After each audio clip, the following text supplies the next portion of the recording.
ਵਾਹਿਗੁਰੂ ਸਾਹਿਬ ਜੀ। ਇੱਕ ਓੰਕਾਰ ਸਤਿਗੁਰ ਪ੍ਰਸਾਦ। ਸ੍ਰੀ ਨਾਨਕ ਅੰਗਦ ਗੁਰੂ ਅਮਰਦਾਸ ਪਦ ਬੰਦ। ਰਾਮਦਾਸ ਅਰਜਨ ਗੁਰੂ ਬਰ ਸ੍ਰੀ ਹਰਿ ਗੋਬਿੰਦ। ਹਰੀ ਰਾਏ ਹਰਿ ਕ੍ਰਿਸ਼ਨ ਗੁਰ ਤੇਗ ਬਹਾਦਰ ਚੰਦ। ਦਸਵੇਂ ਗੋਬਿੰਦ ਸਿੰਘ ਗੁਰੂ ਨਮੋ ਚਰਨ ਅਰਬਿੰਦ। ਜਿਸ ਮਹਿ ਅੰਮ੍ਰਿਤ ਗਿਆਨ ਹੈ ਮਾਣਕ ਭਗਤ ਵੈਰਾਗ। ਸ੍ਰੀ ਗੁਰੂ ਗ੍ਰੰਥ ਸਾਹਿਬ ਉद्धਤ ਬੰਦੋਂ ਕਰ ਅਨੁਰਾਗ।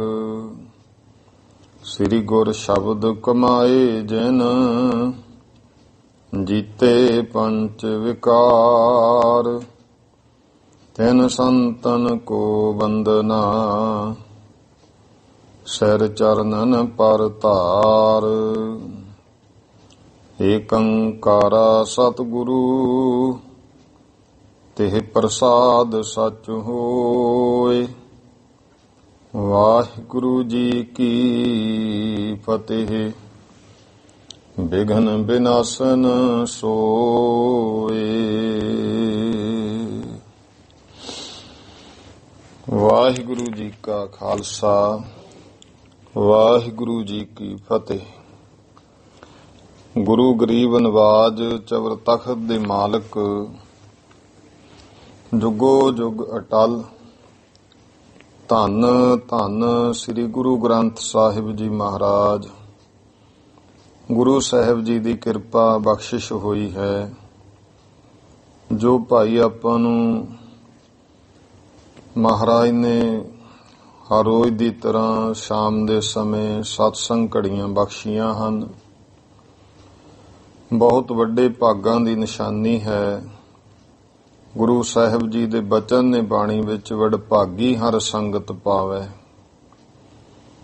ਫਿਰ ਬਚਨ ਹਨ ਵੱਡੇ ਭਾਗ ਭੇਟੇ ਗੁਰਦੇਵਾ। ਬਹੁਤ ਵੱਡੇ ਭਾਗਾਂ ਨਾਲ ਹੀ ਗੁਰਮੁਖੋ ਗੁਰੂ ਪਾਤਸ਼ਾਹ ਦੀ ਸੰਗਤ ਪ੍ਰਾਪਤ ਹੁੰਦੀ ਹੈ। ਜੋ ਸ਼ਾਮ ਦੇ ਸਮੇਂ ਦੀ ਗੁਰੂ ਘਰ ਦੀ ਮਰਿਆਦਾ ਹੈ ਕਿ ਇਤਿਹਾਸ ਦੀ ਕਥਾ ਦਾ ਸਮਾਂ ਹੈ। ਬਹੁਤ ਹੀ ਸਤਿਕਾਰਯੋਗ ਸ੍ਰੀ ਗੁਰੂ ਅੰਗਦ ਦੇਵ ਮਹਾਰਾਜ ਜੀ ਦੀ ਅੰਸ਼ ਵੰਸ਼ 12ਵੀਂ ਪੀੜ੍ਹੀ ਦੇ ਵਿੱਚੋਂ ਸ੍ਰੀਮਾਨ ਕਵੀ ਸੰਤਰੇਣ ਪ੍ਰੇਮ ਸਿੰਘ ਜੀ, ਜਿਨ੍ਹਾਂ ਨੇ 10 ਪਾਤਸ਼ਾਹੀਆਂ ਦਾ ਇਤਿਹਾਸ ਗੁਰਬਾਣੀ ਗੁਰਮਤਿ ਦੀ ਕਸਵੱਟੀ ਪਰ ਲਿਖਿਆ ਹੈ।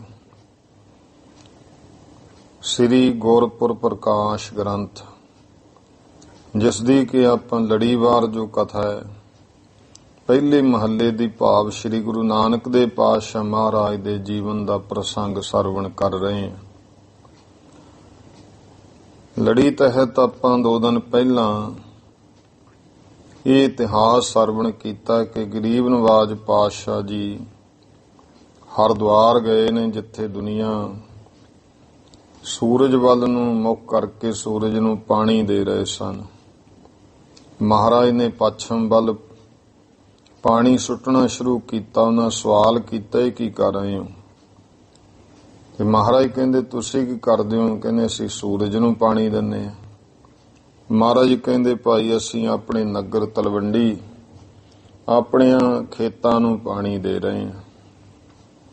ਉਹ ਹੱਸ ਪਏ, ਐਡੀ ਦੂਰ ਪਾਣੀ, ਖੇਤ ਕਿਤੇ ਹੈ, ਪਾਣੀ ਇੱਥੇ ਸੁੱਟਦੇ ਹੋ। ਮਹਾਰਾਜ ਕਹਿੰਦੇ ਵੀ ਸੂਰਜ ਕਿੰਨੀ ਦੂਰ ਹੈ? ਤਾਂ 1000 ਯੋਜਨ ਦੂਰ ਹੈ। ਫਿਰ ਮਹਾਰਾਜ ਕਹਿੰਦੇ ਫਿਰ ਕੋਈ ਸੈਂਕੜੇ ਮੀਲਾਂ ਤੇ ਨਹੀਂ ਜੇ ਸਾਡਾ ਪਾਣੀ ਜਾਊ, ਤੁਹਾਡਾ ਯੋਜਨਾ 1000 ਯੋਜਨ ਦੂਰ ਸੂਰਜ ਤੱਕ ਕਿਵੇਂ ਜਾਵੇਗਾ? ਗੁਰੂ ਪਾਤਸ਼ਾਹ ਮਹਾਰਾਜ ਨੇ ਉਪਦੇਸ਼ ਦਿੱਤਾ। ਉੱਥੇ ਕਿਨਾਰੇ ਪਰ ਕੋਈ ਬੈਠਾ ਹੈ। ਮਹਾਰਾਜ ਕਹਿੰਦੇ ਮਨ ਕਿਸੇ ਦਾ ਹਾਜ਼ਰ ਨਹੀਂ। ਦੁਨੀਆ ਪਖੰਡ ਕੁਮਾਰੀ ਹੈ। ਤਾਂ ਗੁਰਮੁਖੋ ਧਰਮ ਦੇ ਵਿੱਚ ਪਖੰਡ ਕੀ ਹੁੰਦਾ ਹੈ? ਜਿਸ ਕਰਮ ਦੇ ਵਿੱਚ ਸਾਡਾ ਮਨ ਨਾ ਹਾਜ਼ਰ ਹੋਵੇ ਉਹ ਕਰਮ ਪਖੰਡ ਬਣ ਜਾਂਦਾ ਹੈ। ਸਾਹਿਬ ਜੀ ਕਹਿੰਦੇ ਮਨ ਤੇ ਇਹਨਾਂ ਲੋਕਾਂ ਦਾ ਇੱਕ ਛਿਨ ਵੀ ਨਹੀਂ ਟਿਕਦਾ ਹੈ। ਦੱਸ ਦਿੱਤਾ ਫਿਰ ਭਾਈ ਤੇਰਾ ਲਾਹੌਰ ਫਿਰਦਾ ਸੀ ਮਨ, ਤੂੰ ਆਹ ਕਰਦਾ ਸੀ ਆ। ਸਾਰੇ ਫਿਰ ਮਹਾਰਾਜ ਕੋਲੇ ਨਿਵੇ ਹਨ ਕਿ ਹਾਂ ਮਹਾਰਾਜ ਤੁਸੀਂ ਤੇ ਪੂਰਨ ਮਹਾਂਪੁਰਸ਼ ਪਰਮੇਸ਼ਰ ਰੂਪ ਹੋ। ਤੁਹਾਡੀ ਗੱਲ ਬਿਲਕੁਲ ਸਹੀ ਹੈ। ਗੁਰੂ ਸਾਹਿਬ ਦੇ ਚਰਨਾਂ ਨਾਲ ਜੁੜੇ ਨੇ। ਇੱਥੋਂ ਫਿਰ ਮਹਾਰਾਜ ਬ੍ਰਿਜ ਭੂਮੀ ਗਏ ਹੈ, ਜਿੱਥੇ ਰਾਸ ਧਾਰੀਏ ਭਾਵ ਕਿ ਕੋਈ ਨੌਜਵਾਨ ਲੜਕੀਆਂ ਬਣੇ, ਕੋਈ ਲੜਕੇ ਬਣੇ, ਰਾਸ ਪਾਉਂਦੇ, ਤਮਾਸ਼ੇ ਖੇਡਦੇ ਸੀ। ਤੇ ਮਹਾਰਾਜ ਨੂੰ ਕਹਿੰਦੇ ਤੁਸੀਂ ਰਾਸ ਵੇਖੋ। ਮਹਾਰਾਜ ਕਹਿੰਦੇ ਭਾਈ ਜਿਹੜੀ ਅਸਲ ਰਾਸ ਆ ਉਹ ਤਾਂ ਦਿਨ ਰਾਤ ਹਰ ਸਮੇਂ ਹੋ ਰਹੀ ਹੈ। ਇਹ ਜਿਹੜੀਆਂ ਤੁਹਾਡੀਆਂ ਰਾਸਾਂ ਨੇ ਮਨ ਨੂੰ ਮਲੀਨ ਕਰਨ ਵਾਲੀਆਂ ਨੇ, ਤੇ ਜਿਹੜੇ ਸਵਾਂਗ ਧਰ ਕੇ ਤੁਸੀਂ ਕੁਕਰਮੀ ਹੋ ਜਾਂਦੇ ਹੋ, ਇਹਦੇ ਨਾਲ ਨਹੀਂ। ਫਿਰ ਉਹ ਕਹਿਣ ਲੱਗੇ ਤੁਹਾਡੀ ਰਾਸ ਕਿਹੜੀ ਹੈ? ਤਾਂ ਮਹਾਰਾਜ ਨੇ ਸ਼ਲੋਕ ਉਚਾਰਿਆ, ਘੜੀਆਂ ਸਭੇ ਗੋਪੀਆਂ ਪਹਿਰ ਕੰਨ ਗੋਪਾਲ। ਵੀ ਜਿੰਨੀਆਂ ਸਮੇਂ ਦੀਆਂ ਘੜੀਆਂ ਹੁੰਦੀਆਂ ਨੇ ਇਹ ਗੋਪੀਆਂ ਰੂਪ ਹੈ। ਜਿਹੜੇ ਭਾਈ ਪਹਿਰ ਨੇ ਇਹ ਕ੍ਰਿਸ਼ਨ ਰੂਪ ਹੈ। ਆ ਜਿੰਨਾ ਵੀ ਪੌਣ ਪਾਣੀ ਇਹ ਗਹਿਣੇ ਰੂਪ ਨੇ। ਤੇ ਚੰਦ ਤੇ ਸੂਰਜ ਇਹ ਦੋ ਮੁੱਖ ਅਵਤਾਰ ਰੂਪ ਲੈ ਲਏ। ਸਾਰੀ ਧਰਤੀ ਜਿੰਨਾ ਵੀ ਹੈ। ਫਿਰ ਉੱਥੇ ਸਾਰਾ ਮਹਾਰਾਜ ਨੇ ਕਿਹਾ ਵੀ ਕਿਵੇਂ ਵਾਇਨ ਚੇਲੇ ਜਿਹੜੇ ਇੱਧਰ ਨੇ ਨੱਚਣ ਗੁਰ ਪੈਰ ਹਲਾਇਨ ਫੇਰਨ ਸਿਰ। ਇਹ ਗੁਰਮੁਖੋ ਜਿਹੜੇ ਅਰਥ ਨੇ ਆਪਾਂ ਸੰਖੇਪ ਕਰ ਲਏ ਸਨ। ਨੱਚਣ ਕੁੱਦਣ ਮਨ ਕਾ ਚਾਉ, ਨਾਨਕ ਜਿਨ ਮਨ ਭਉ ਤਿਨਾ ਮਨ ਭਾਉ। ਭਾਈ ਜਿਨ੍ਹਾਂ ਦੇ ਮਨ ਵਿੱਚ ਪਰਮੇਸ਼ਰ ਦਾ ਭੈ ਹੈ ਉਹਨਾਂ ਦੇ ਮਨ ਵਿੱਚ ਹੀ ਵਾਹਿਗੁਰੂ ਪ੍ਰਤੀ ਪ੍ਰੇਮ ਭਾਵਨਾ ਹੈ। ਆਓ ਅੱਗੇ ਇਤਿਹਾਸ ਪ੍ਰੇਮ ਤੇ ਸਤਿਕਾਰ ਨਾਲ ਸਰਵਣ ਕਰੀਏ ਜੀ। ਸਤਨਾਮ ਸ੍ਰੀ ਵਾਹਿਗੁਰੂ ਸਾਹਿਬ ਜੀ। ਚੌਪਈ ਜਬ ਸਤਿਗੁਰ ਅਸ ਬਚਨ ਉਚਾਰੇ। ਜਦੋਂ ਮਹਾਰਾਜ ਨੇ ਇਸ ਤਰ੍ਹਾਂ ਇਹ ਪਾਵਨ ਗੁਰਬਾਣੀ ਦੇ ਬਚਨ ਉਚਾਰੇ ਹਨ, ਦੰਭੀ ਲੱਜਤ ਸਭਾ ਮਝਾਰੇ। ਜਿਹੜੇ ਪਖੰਡੀ ਸਨ ਉਹ ਸਭਾ ਦੇ ਵਿੱਚ ਸ਼ਰਮਸ਼ਾਰ ਹੋਏ। ਪੰਡਤ ਪ੍ਰਸ਼ਨ ਕਰਾ ਕਹਿ ਬਾਣੀ। ਤਾਂ ਪੰਡਤ ਨੇ ਪ੍ਰਸ਼ਨ ਕੀਤਾ, ਇਸ ਤਰ੍ਹਾਂ ਕਿਹਾ, ਕਿਹੇ ਉਪਾਸਨਾ ਤੁਮ ਮਨ ਠਾਨੀ। ਤੁਸੀਂ ਮਨ ਦੇ ਵਿੱਚ ਕਿਹੜੀ ਉਪਾਸਨਾ ਕਰਨੀ ਜਾਣੀ ਹੈ? ਕਿਹੜੀ ਉਪਾਸਨਾ ਕਰਦੇ ਹੋ? ਨਿਰਗੁਣ ਕੈ ਸਰਗੁਣ ਕੀ ਸੇਵਾ। ਇਹ ਦੱਸੋ ਕਿ ਨਿਰਗੁਣ ਦੀ ਸੇਵਾ ਕਰਦੇ ਹੋ ਉਪਾਸਨਾ ਕਿ ਸਰਗੁਣ ਦੀ ਕਰਦੇ ਹੋ? ਕਿਹ ਕੀ ਕਰੋ ਕਹੋ, ਕਿਹ ਕੀ ਕਰੋ ਕਹੋ ਨਿਜ ਭੇਵਾ। ਦੱਸੋ ਕਿਸ ਦੀ ਜਿਹੜੀ ਸੇਵਾ ਉਪਾਸਨਾ ਕਰਦੇ ਹੋ? ਇਹ ਆਪਣੀ ਨਿਜ ਭੇਵਾ, ਆਪਣਾ ਇਹ ਭੇਦ ਤੁਸੀਂ ਦੱਸੋ। ਸੁਣ ਸ੍ਰੀ ਨਾਨਕ ਬੈਨ ਉਚਾਰੇ। ਸੁਣ ਕਰਕੇ ਸ੍ਰੀ ਗੁਰੂ ਨਾਨਕ ਦੇਵ ਜੀ ਮਹਾਰਾਜ ਨੇ ਬਚਨ ਕਹੇ, ਪ੍ਰਿਥਕ ਪ੍ਰਿਥਕ ਦ્વੈ ਨਹੀਂ ਵਿਚਾਰੇ। ਮਹਾਰਾਜ ਕਹਿਣ ਲੱਗੇ ਭਾਈ ਅਸੀਂ ਦੋਨੇ ਹੀ ਵੱਖਰੋ ਵੱਖ ਨਹੀਂ ਜਾਣੇ। ਗੁਰਮਤਿ ਦੇ ਵਿੱਚ ਗੁਰਮੁਖੋ ਨਿਰਗੁਣ ਤੇ ਸਰਗੁਣ ਨੂੰ ਇੱਕ ਰੂਪ ਹੈ। ਸਰਗੁਣ ਸਰੂਪ ਪਰਮਾਤਮਾ ਦਾ ਗੁਰੂ ਰੂਪ ਹੈ। ਸਰਗੁਣ ਦਾ ਭਾਵ ਕਹਿੰਦਾ ਜਦੋਂ ਤ੍ਰੈ ਗੁਣਾਂ ਦੇ ਵਿੱਚ ਵਰਤ ਕਰਕੇ ਉਪਦੇਸ਼ ਦੇਣਾ। ਨਿਰਗੁਣ ਦਾ ਭਾਵ ਹੈ ਤ੍ਰੈ ਗੁਣਾਂ ਤੋਂ ਰਹਿਤ, ਆਕਾਰ ਤੋਂ ਰਹਿਤ। ਜਦੋਂ ਆਕਾਰ ਆ ਜਾਂਦਾ ਫਿਰ ਉਹ ਤ੍ਰੈ ਗੁਣਾਂ ਦੇ ਵਿੱਚ ਵੀ ਹੈ। ਇਸ ਕਰਕੇ ਇਹ ਦੋਨੇ ਹੀ ਭਾਵ ਇਹਨੂੰ ਸਾਕਾਰ ਰੂਪ ਵੀ ਕਹਿੰਦੇ। ਮਹਾਰਾਜ ਕਹਿੰਦੇ ਪ੍ਰਿਥਕ ਪ੍ਰਿਥਕ ਦ્વੈ ਨਹੀਂ ਵਿਚਾਰੋ।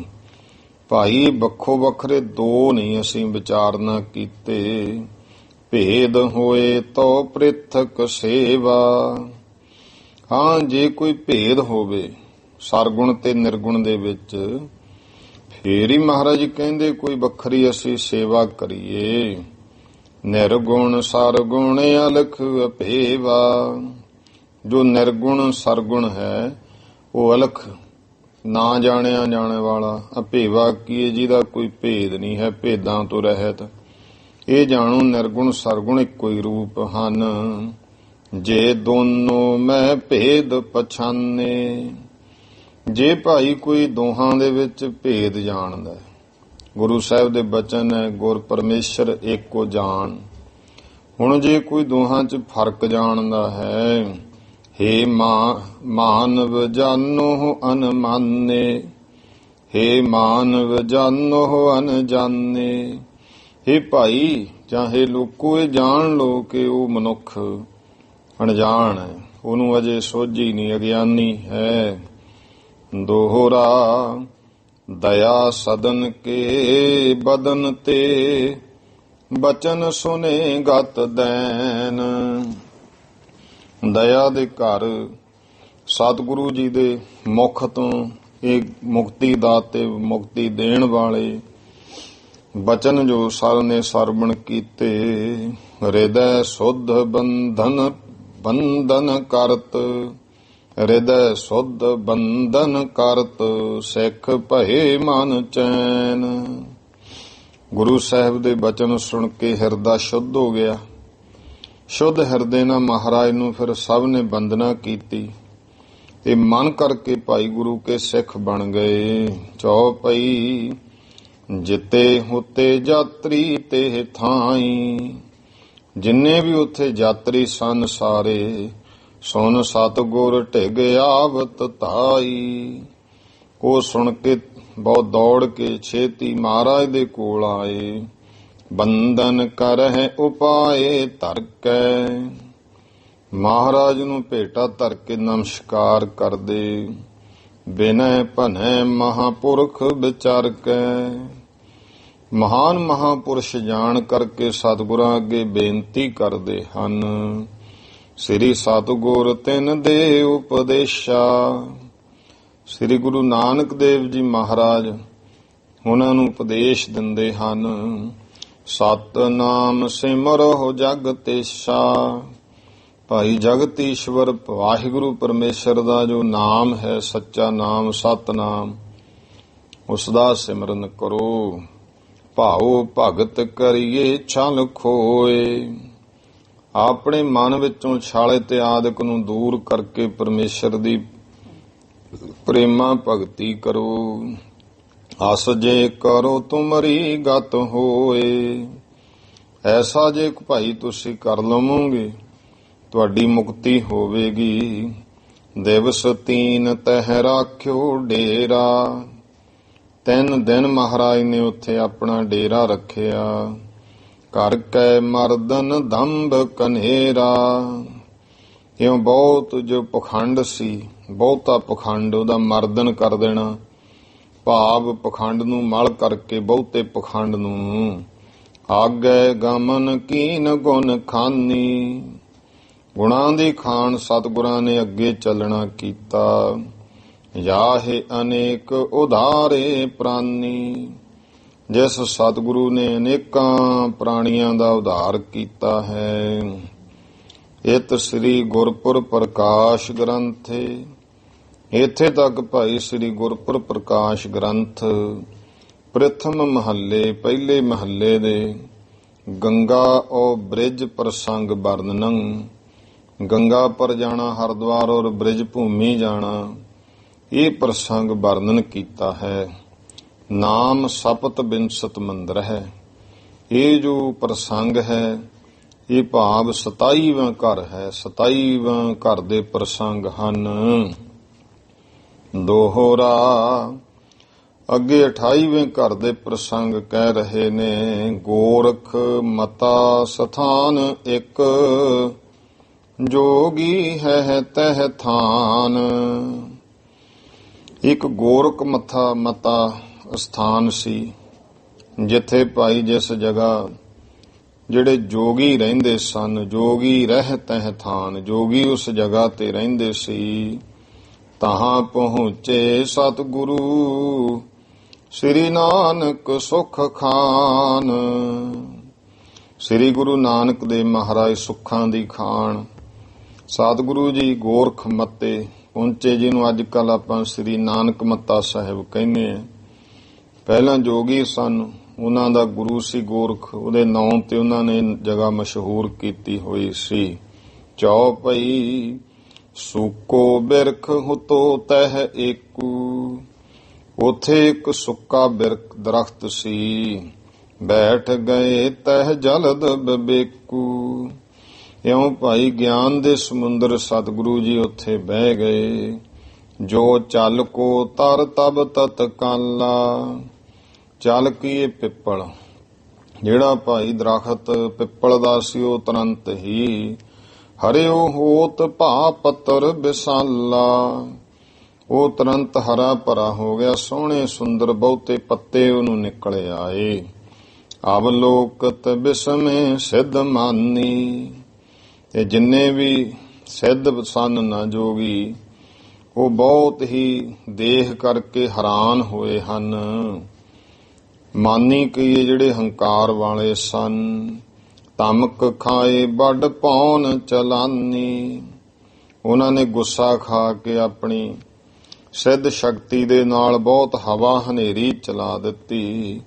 ਖਰੇ ਤਹਾਂ ਤਰਵਰ ਜੋ ਗਾਡੇ, ਜਿੰਨੇ ਵੀ ਗੁਰਮੁਖੋ ਤੇ ਬਹੁਤ ਦਰਖਤ ਖੜੇ ਸਨ, ਬੇਗ ਉਖਾਰੇ ਰਹੇ ਨ ਠਾਡੇ, ਉਹ ਸਾਰੇ ਤੁਰੰਤ ਹੀ ਬਹੁਤ ਛੇਤੀ ਇੰਨੀ ਹਨੇਰੀ ਆਈ, ਪੱਟ ਕੇ ਸੁੱਟਤੇ, ਕੋਈ ਦਰਖਤ ਖੜਾ ਨਾ ਰਿਹਾ। ਦੋਹਰਾ ਜਿਸ ਤਰ ਕੇ ਤਰ ਸਤਿਗੁਰੂ, ਉੱਡਣ ਲਾਗਿਓ ਸੋਏ, ਜਿਸ ਦਰਖਤ ਦੇ ਹੇਠਾਂ ਗੁਰੂ ਨਾਨਕ ਦੇਵ ਜੀ ਪਾਤਸ਼ਾਹ ਪਿੱਪਲ ਦੇ ਦਰਖਤ ਹੇਠ ਬੈਠੇ, ਉਹ ਜਦੋਂ ਧਰਤੀ ਤੋਂ ਹਿੱਲਣ ਲੱਗਿਆ, ਉੱਡਣ ਲੱਗਿਆ। ਨਿਜ ਕਰ ਪੰਜਾ ਲਾ ਗੁਰੂ, ਕਹਿਓ ਰਹੋ ਥਿਰ ਹੋਏ, ਗੁਰੂ ਸਾਹਿਬ ਨੇ ਆਪਣਾ ਪੰਜਾ ਲਾ ਕੇ ਨਾ ਉਹਨੂੰ ਕਹਿਤਾ, ਭਾਈ ਤੂੰ ਖੜਾ ਰਹਿ। ਇਹ ਵੀ ਇਤਿਹਾਸ ਪ੍ਰਤੱਖ ਹੈ ਕਿ ਧਰਤੀ ਤੋਂ ਉੱਪਰ ਖੜਾ ਰਿਹਾ। ਫਿਰ ਹੌਲੀ ਹੌਲੀ ਜੜਾਂ ਜਿਹੜੀਆਂ ਸੀ ਉਹ ਧਰਤੀ ਉੱਚਾ ਉੱਠ ਖੜਿਆ ਸੀ, ਫਿਰ ਮਿੱਟੀ ਆਲੇ ਦੁਆਲੇ ਪਈ ਹੈ ਉਹਦੇ।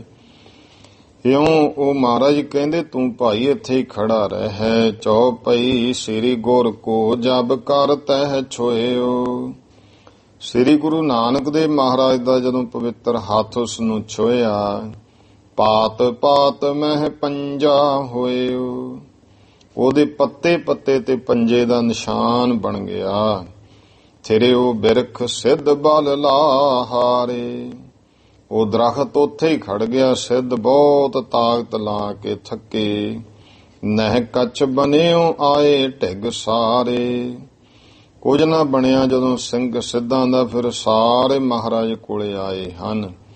ਕੇਤਕ ਚਰਨਨ ਸੀਸ ਨਿਵਾਇਓ, ਕਿੰਨੇ ਤਾਂ ਐਸੇ ਸੀ ਜਿਨ੍ਹਾਂ ਨੇ ਮਹਾਰਾਜ ਦੇ ਚਰਨਾਂ ਤੇ ਸੀਸ ਨਿਵਾ ਦਿੱਤਾ। ਕੇਤਕ ਮਨ ਮਹਿ ਗਰਭ ਵਢਾਇਓ, ਕਿੰਨੇ ਕੁਝ ਐਸੇ ਵੀ ਸੀ ਜਿਨ੍ਹਾਂ ਨੇ ਮਨ ਚ ਹੰਕਾਰ ਵਧਾ ਲਿਆ।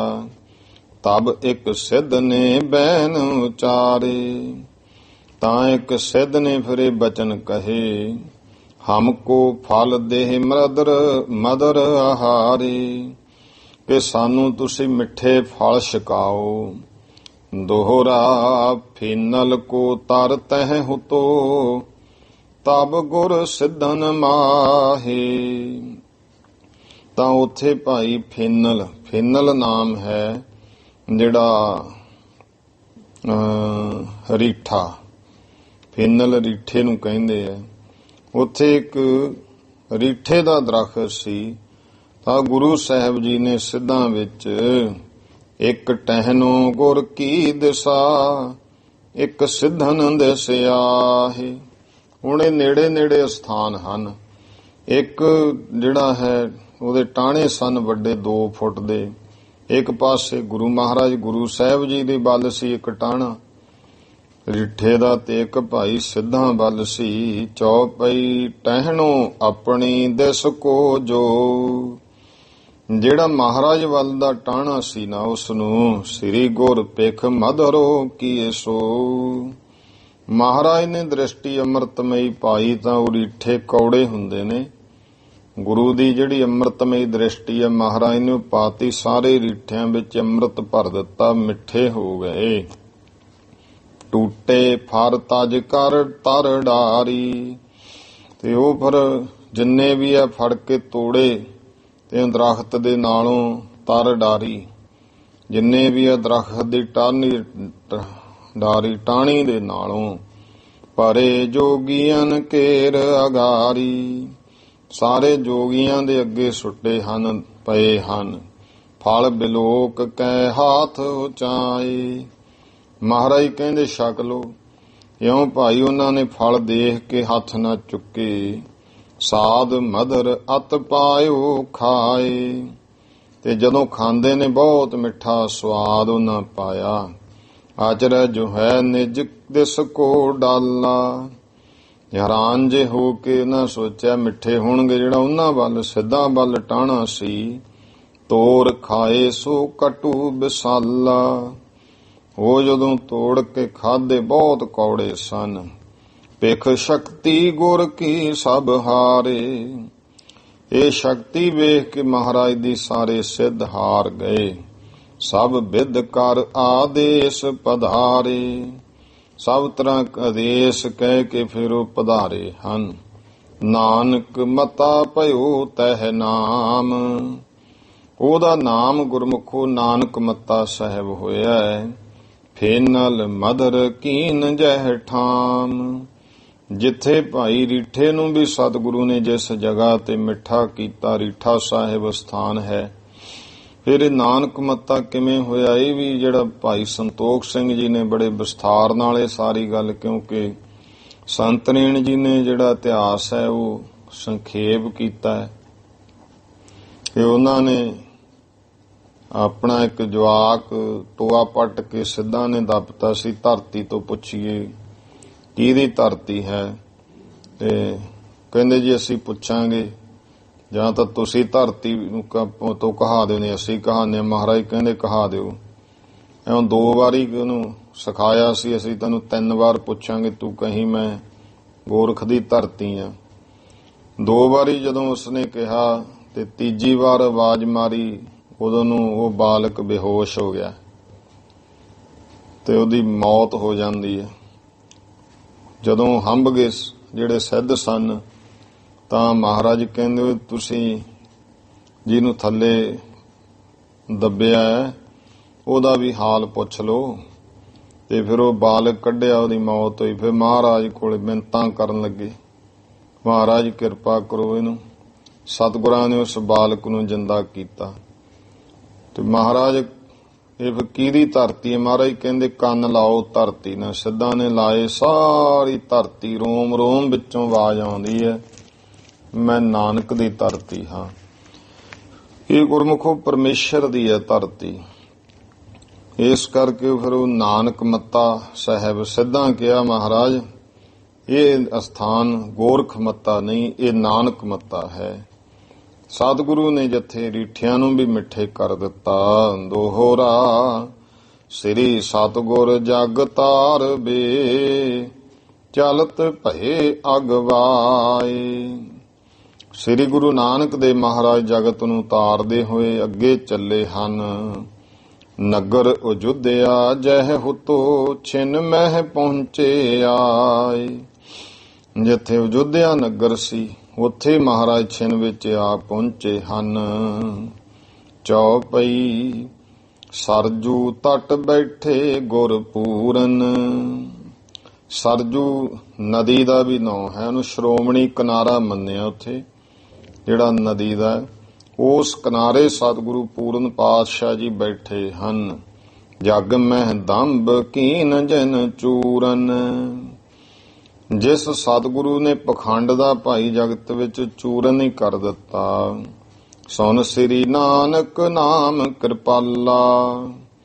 ਤੋ ਸ੍ਰੀ ਗੁਰੂ ਨਾਨਕ ਕਿਰਪਾਲੂ ਸਤਿਗੁਰੂ ਦਾ ਨਾਮ ਸੁਣ ਕੇ ਪੁਰ ਤੇ ਨਰ ਆਏ ਤਤਕਾਲਾ। ਜਿਹੜੇ ਲੋਕ ਸਨ ਤੁਰੰਤ ਨਗਰ ਤੋਂ ਪਹੁੰਚੇ ਹਨ। ਤਾਂ ਮੈਂ ਪੰਡਤ ਏਕ ਸਿਆਨੋ। ਉਹਨਾਂ ਵਿੱਚ ਇੱਕ ਭਾਈ ਸਿਆਣਾ ਪੰਡਤ ਵਿਦਵਾਨ ਸੀ। ਸ੍ਰੀ ਸਤਿਗੁਰ ਸੋ ਬੂਝਨ ਠਾਨੋ।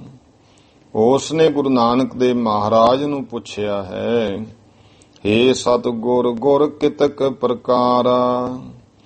ਕਹਿਣ ਲੱਗਿਆ, ਇਹ ਸਤਿਗੁਰੂ ਜੀ ਦੱਸੋ ਜਿਹੜਾ ਗੁਰੂ ਹੁੰਦਾ ਕਿੰਨੇ ਪ੍ਰਕਾਰ ਦਾ ਹੁੰਦਾ ਹੈ।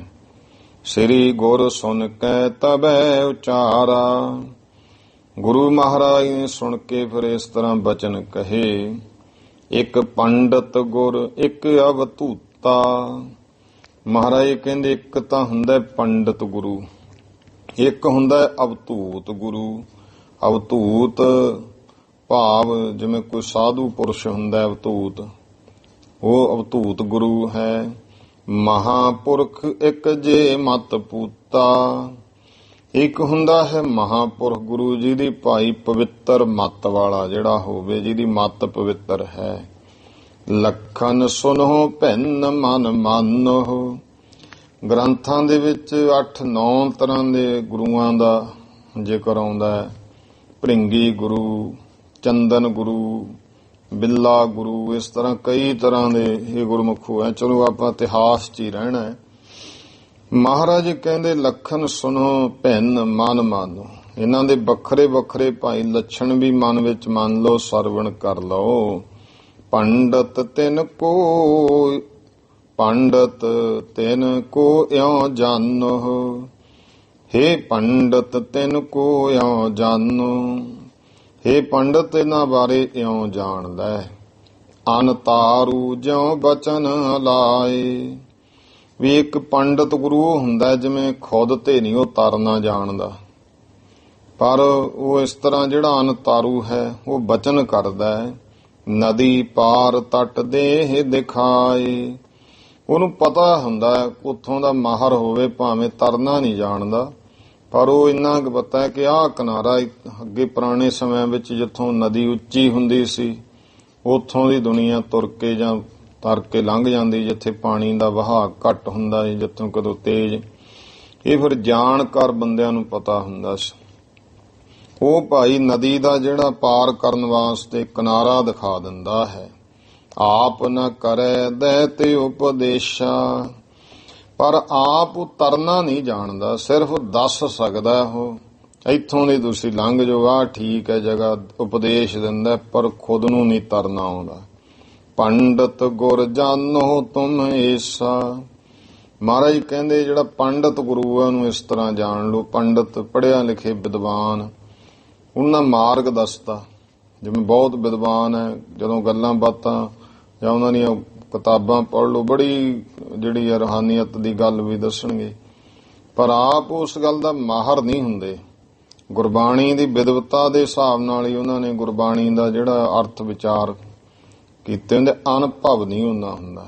ਜਿਵੇਂ ਕੋਈ ਟੀਕੇ ਹੈ ਜਿਹੜੇ ਆ ਉਹ ਕੁਝ ਹੈ ਅਨੁਭਵਤਾ ਦੇ। ਜਿਵੇਂ ਪਹਿਲਾ ਜਿਹੜਾ ਸ੍ਰੀ ਗੁਰੂ ਗ੍ਰੰਥ ਸਾਹਿਬ ਜੀ ਦਾ ਟੀਕਾ ਹੈ, ਜਿਹਨੂੰ ਫਰੀਦਕੋਟੀ ਟੀਕਾ ਕਹਿੰਦੇ ਆ, ਉਹ ਗੁਰਮੁਖੋ ਅਨੁਭਵ ਗੁਰਮੁਖਾਂ ਨੇ ਕੀਤਾ ਸੀ। ਉਹ ਅਨੁਭਵ ਵਾਲੇ ਸਨ, ਜਿਨ੍ਹਾਂ ਵਿੱਚ ਮੁੱਖ ਗਿਆਨੀ ਬਦਨ ਸਿੰਘ ਜੀ ਸੀ। ਫਿਰ ਉਦੋਂ ਬਾਅਦ ਹੋਰ ਵੀ ਟੀਕੇ ਹੋਏ ਜਿਹੜੇ ਆ ਉਹ ਅਨੁਭਵਤਾ ਵਾਲੇ। ਫਿਰ ਕੋਈ ਪ੍ਰੋਫੈਸਰਾਂ ਨੇ ਹੋਰ ਕੁਝ ਪੜ੍ਹਿਆ ਲਿਖਿਆ ਨੇ ਵੀ ਕੀਤੇ, ਲੇਕਿਨ ਉਹਨਾਂ ਨੇ ਅਰਥ ਤੇ ਬੜੇ ਬਰੀਕ ਕੀਤੇ। ਉਹ ਇਹ ਲਾ ਲਓ ਕਿ ਅਨੁਭਵਤਾ ਨਹੀਂ ਸੀ, ਸਿਰਫ ਵਿਦਵਤਾ ਦੇ ਨਾਲ ਕੀਤੇ ਆ। ਇਸ ਤਰ੍ਹਾਂ ਜਿਹੜਾ ਆਪ ਨਾ ਕਰੇ, ਆਪ ਨਹੀਂ ਉਹ ਕਰਦਾ ਪਾਰ, ਸਿਰਫ ਦੱਸ ਦਿੰਦਾ ਕਿ ਇੱਥੋਂ ਪਾਰ ਤੁਸੀਂ ਹੋ ਜਾਓਗੇ। ਪੰਡਤ ਗੁਰ ਜਾਨੋ ਤੁਮ ਏਸਾ। ਐਸਾ ਭਾਈ ਮਹਾਰਾਜ ਕਹਿੰਦੇ ਉਹਨੂੰ ਪੰਡਤ ਗੁਰੂ ਕਿਹਾ ਜਾਂਦਾ ਹੈ। ਦੋਹਰਾ ਪੁੰਨ ਮਿਲਣ ਕੋ ਜਾਨੀਏ, ਹੋਤ ਨ ਹਿਰਦੈ ਗਿਆਨ। ਇਹ ਜਾਣੋ ਭਾਈ, ਪੁੰਨ ਮਿਲਣ ਕੋ ਜਾਨੀਏ, ਮਿਲਾਪ ਦੇ ਪੁੰਨਾਂ ਬਾਰੇ ਜਾਣਦਾ, ਕਿਹੜੇ ਕਰਮ ਪੁੰਨ ਕਰਮ ਇਹਨਾਂ ਨਾਲ ਪਰਮੇਸ਼ਰ ਦਾ ਮਿਲਾਪ ਹੁੰਦਾ। ਹੋਤ ਨ ਹਿਰਦੈ ਗਿਆਨ, ਪਰ ਹਿਰਦੇ ਵਿੱਚ ਗਿਆਨ ਨਹੀਂ ਹੈ।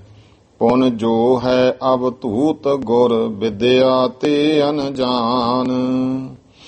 ਫਿਰ ਜਿਹੜਾ ਅਵਧੂਤ ਗੁਰੂ ਹੈ, ਜਿਹੜਾ ਭਾਈ ਵਿਦਿਆ ਵੱਲੋਂ ਅਣਜਾਣ ਹੈ, ਵਿਦਿਆ ਦਾ ਉਸ ਨੂੰ ਜਿਹੜਾ ਹੈ ਉਹ ਗਿਆਨ ਨਹੀਂ, ਵਿਦਿਆ ਤੇ ਅਣਜਾਣ ਹੈ। ਚੌਪਈ ਮਿਲਾ ਸੰਤ ਕੋ ਜੋ ਗਹਿ ਪਾਇਓ। ਤੇ ਉਹ ਸੰਤ ਨੂੰ ਮਿਲਿਆ ਤੇ ਜੋਗ ਪਾ ਲਿਆ, ਬ੍ਰਹਮ ਪਰਮੇਸ਼ਰ ਦੀ ਪ੍ਰਾਪਤੀ ਜਾਂ ਜੁੜਨਾ ਪਾ ਲਿਆ। ਭਇਓ ਗਿਆਤ ਔਰ ਮੋਹਿ ਮਿਟਾਇਓ।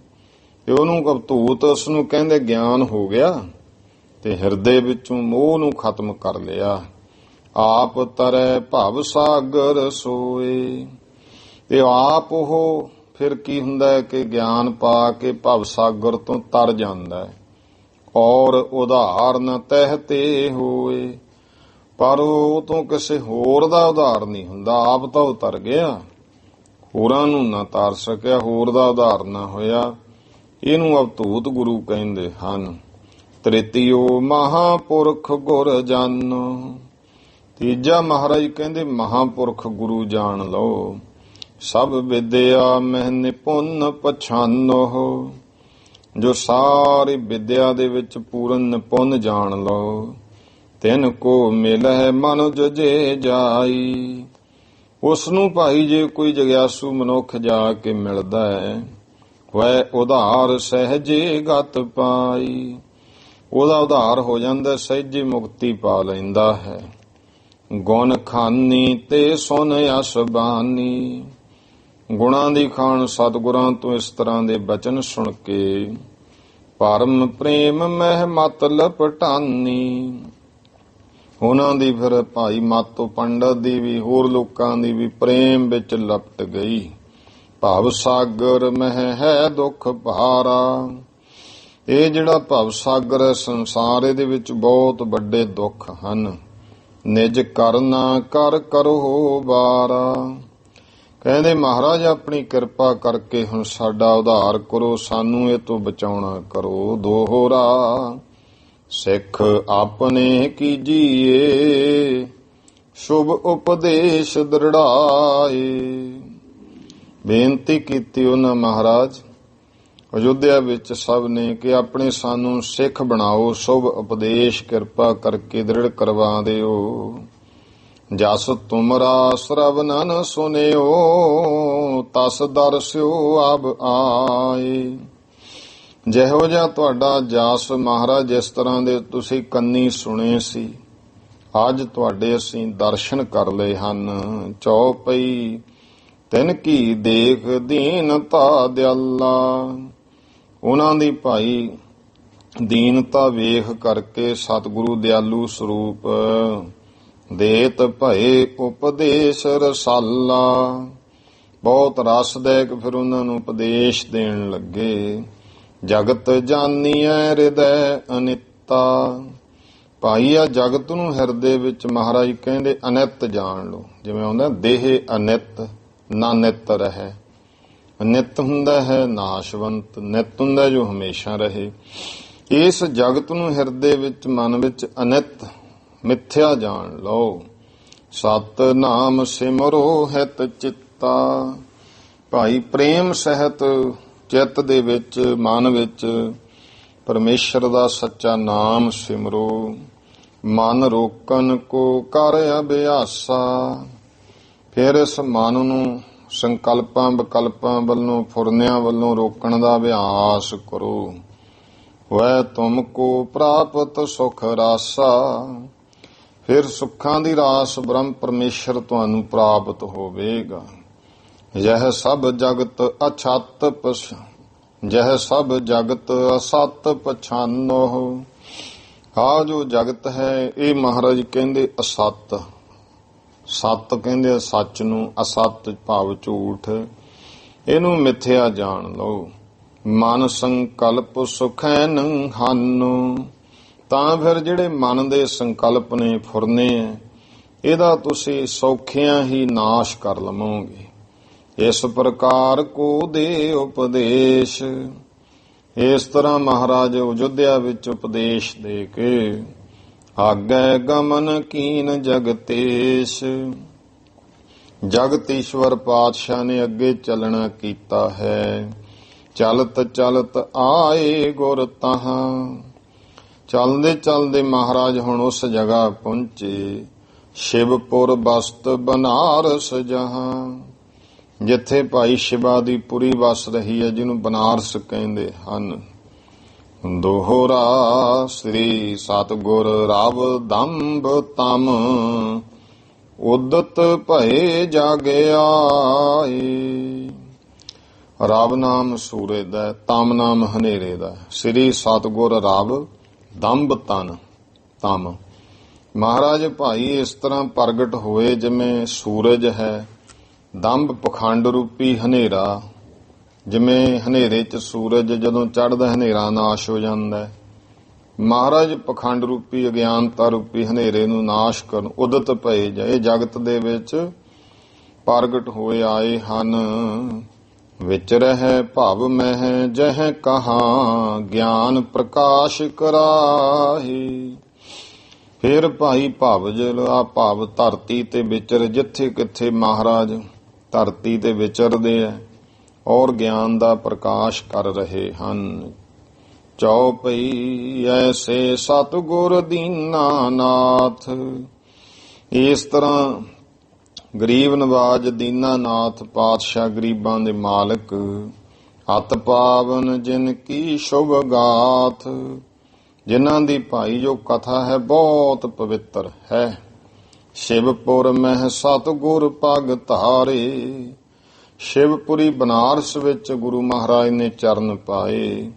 ਸੰਮਤ 63 ਵਸੂ ਮਝਾਰੇ। ਜਿਹੜਾ ਸਾਲ ਸੀ ਨਾ 63, ਭਾਵ 63 ਵਸੂ, ਇਹਦਾ ਭਾਵ ਹੁੰਦਾ ਹੈ ਉਦੋਂ ਮਹਾਰਾਜ 38 ਸਾਲ ਨੇ ਸਨ। ਸੁਣਿਓ ਭਗਤ ਕਬੀਰ ਪਿਰੰਮਾ।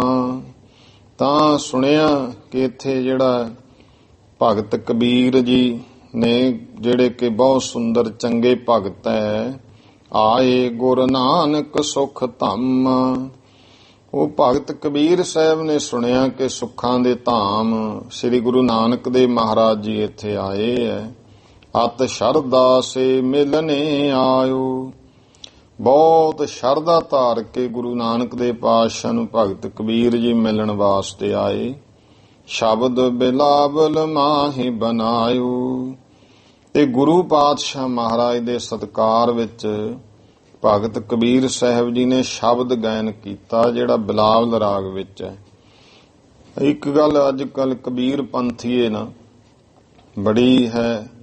ਇੱਕ ਹਰਿਆਣੇ ਦੇ ਵਿੱਚ ਸਾਧ ਜਿਹਾ ਸੀ, ਉਹ ਜੇਲ੍ਹ ਜੂਲ ਚ ਵੀ ਗਿਆ, ਰਾਮਪਾਲ ਉਹਦਾ ਨਾਂ ਸੀ, ਤੇ ਪਖੰਡ ਇੰਨਾ ਕਰਦਾ ਸੀ ਗੁਰਮੁਖੋ, ਉਹਨੂੰ ਸਜ਼ਾ ਹੋਈ। ਆਪਣੇ ਆਪ ਨੂੰ ਕਬੀਰ ਪੰਥੀ ਕਹਾਉਂਦਾ। ਦੁੱਧ ਨਾਲ ਨਹਾਉਂਦਾ ਹੁੰਦਾ ਸੀ। ਉਹ ਜਿਹੜੇ ਦੁੱਧ ਨਾਲ ਨਹਾਉਂਦਾ ਸੀ ਨਾ, ਤੇ ਉਹ ਦੁੱਧ ਦੇ ਫਿਰ ਉਹ ਨਹਾਈ ਜਾਂਦਾ ਸੀ ਤੇ ਉਹਦੀ ਖੀਰ ਬਣਾ ਕੇ ਆਪਦੇ ਚੇਲਿਆਂ ਨੂੰ ਖਵਾਉਂਦਾ ਹੁੰਦਾ। ਉਹਨਾਂ ਨੂੰ ਪਤਾ ਹੁੰਦਾ ਸੀ ਨਾਲੇ ਚੇਲਿਆਂ ਨੂੰ ਵੀ ਇਹ ਜਿਹੜੀ ਖੀਰ ਅਸੀਂ ਖਾ ਰਹੇ ਹਾਂ, ਇਹ ਸਾਧ ਨਹਾਤਾ ਹੈ ਇਸ ਦੁੱਧ ਨਾਲ। ਤੇ ਲੋਕ ਦੁੱਧ ਲਿਆਉਂਦੇ ਸੀ ਉਹਨੇ, ਉਹ ਨਹਾਈ ਜਾਂਦਾ ਹੁੰਦਾ ਸੀ। ਗੁਰਮੁਖੋ ਲੋਕਾਂ ਨੂੰ ਪਾਣੀ ਨਹੀਂ ਮਿਲਦਾ ਨਹਾਉਣ ਨੂੰ, ਦੁੱਧ ਤੇ ਪਖੰਡੀ ਦੁੱਧ ਨਾਲ ਨਹਾਉਂਦੇ, ਤੇ ਉਹ ਦੇਖੋ ਉਹਦਾ ਖੀਰ ਬਣਾ ਬਣਾ ਕੇ ਤੇ ਉਹੀ ਦੁੱਧ ਪੀਣ ਨੂੰ ਦਿੰਦਾ ਸੀ ਉਹਨੂੰ। ਤੇ ਪੁੱਠੇ ਸਿੱਧੇ ਕੰਮ ਕੀਤੇ, ਜੇਲ੍ਹ 'ਚ ਵੀ ਗਿਆ, ਹੁਣ ਵੀ ਬੈਠਾ ਉਪਦੇਸ਼ ਦਿੰਦਾ ਹੁੰਦਾ, ਟੀਵੀ ਤੇ ਵੀ ਆਉਂਦਾ। ਇੱਕ ਤਾਂ ਜਿੰਨੇ ਚੈਨਲ ਵਾਲੇ ਆ ਇਹ ਜਿੰਨਾ ਪਖੰਡ ਜੇ ਨੇ ਨਾ, ਇਹਨਾਂ ਦਾ ਬੜਾ ਦਿਖਾਉਂਦੇ ਨੇ। ਇਹ ਪੱਕੇ ਹੀ ਚੈਨਲ ਲਏ ਹੋਏ ਆ ਉਹਨਾਂ ਦੇ ਇਹੋ ਜਿਹੀਆਂ ਚੀਜ਼ਾਂ ਨੂੰ, ਤੇ ਉਹ ਪ੍ਰਚਾਰ ਕੇ ਕੁਛ ਕਰਦੇ ਨੇ। ਕਿਤਾਬਾਂ ਵੀ ਫਰੀ ਛਾਪ ਕੇ ਵੰਡਦੇ ਆ।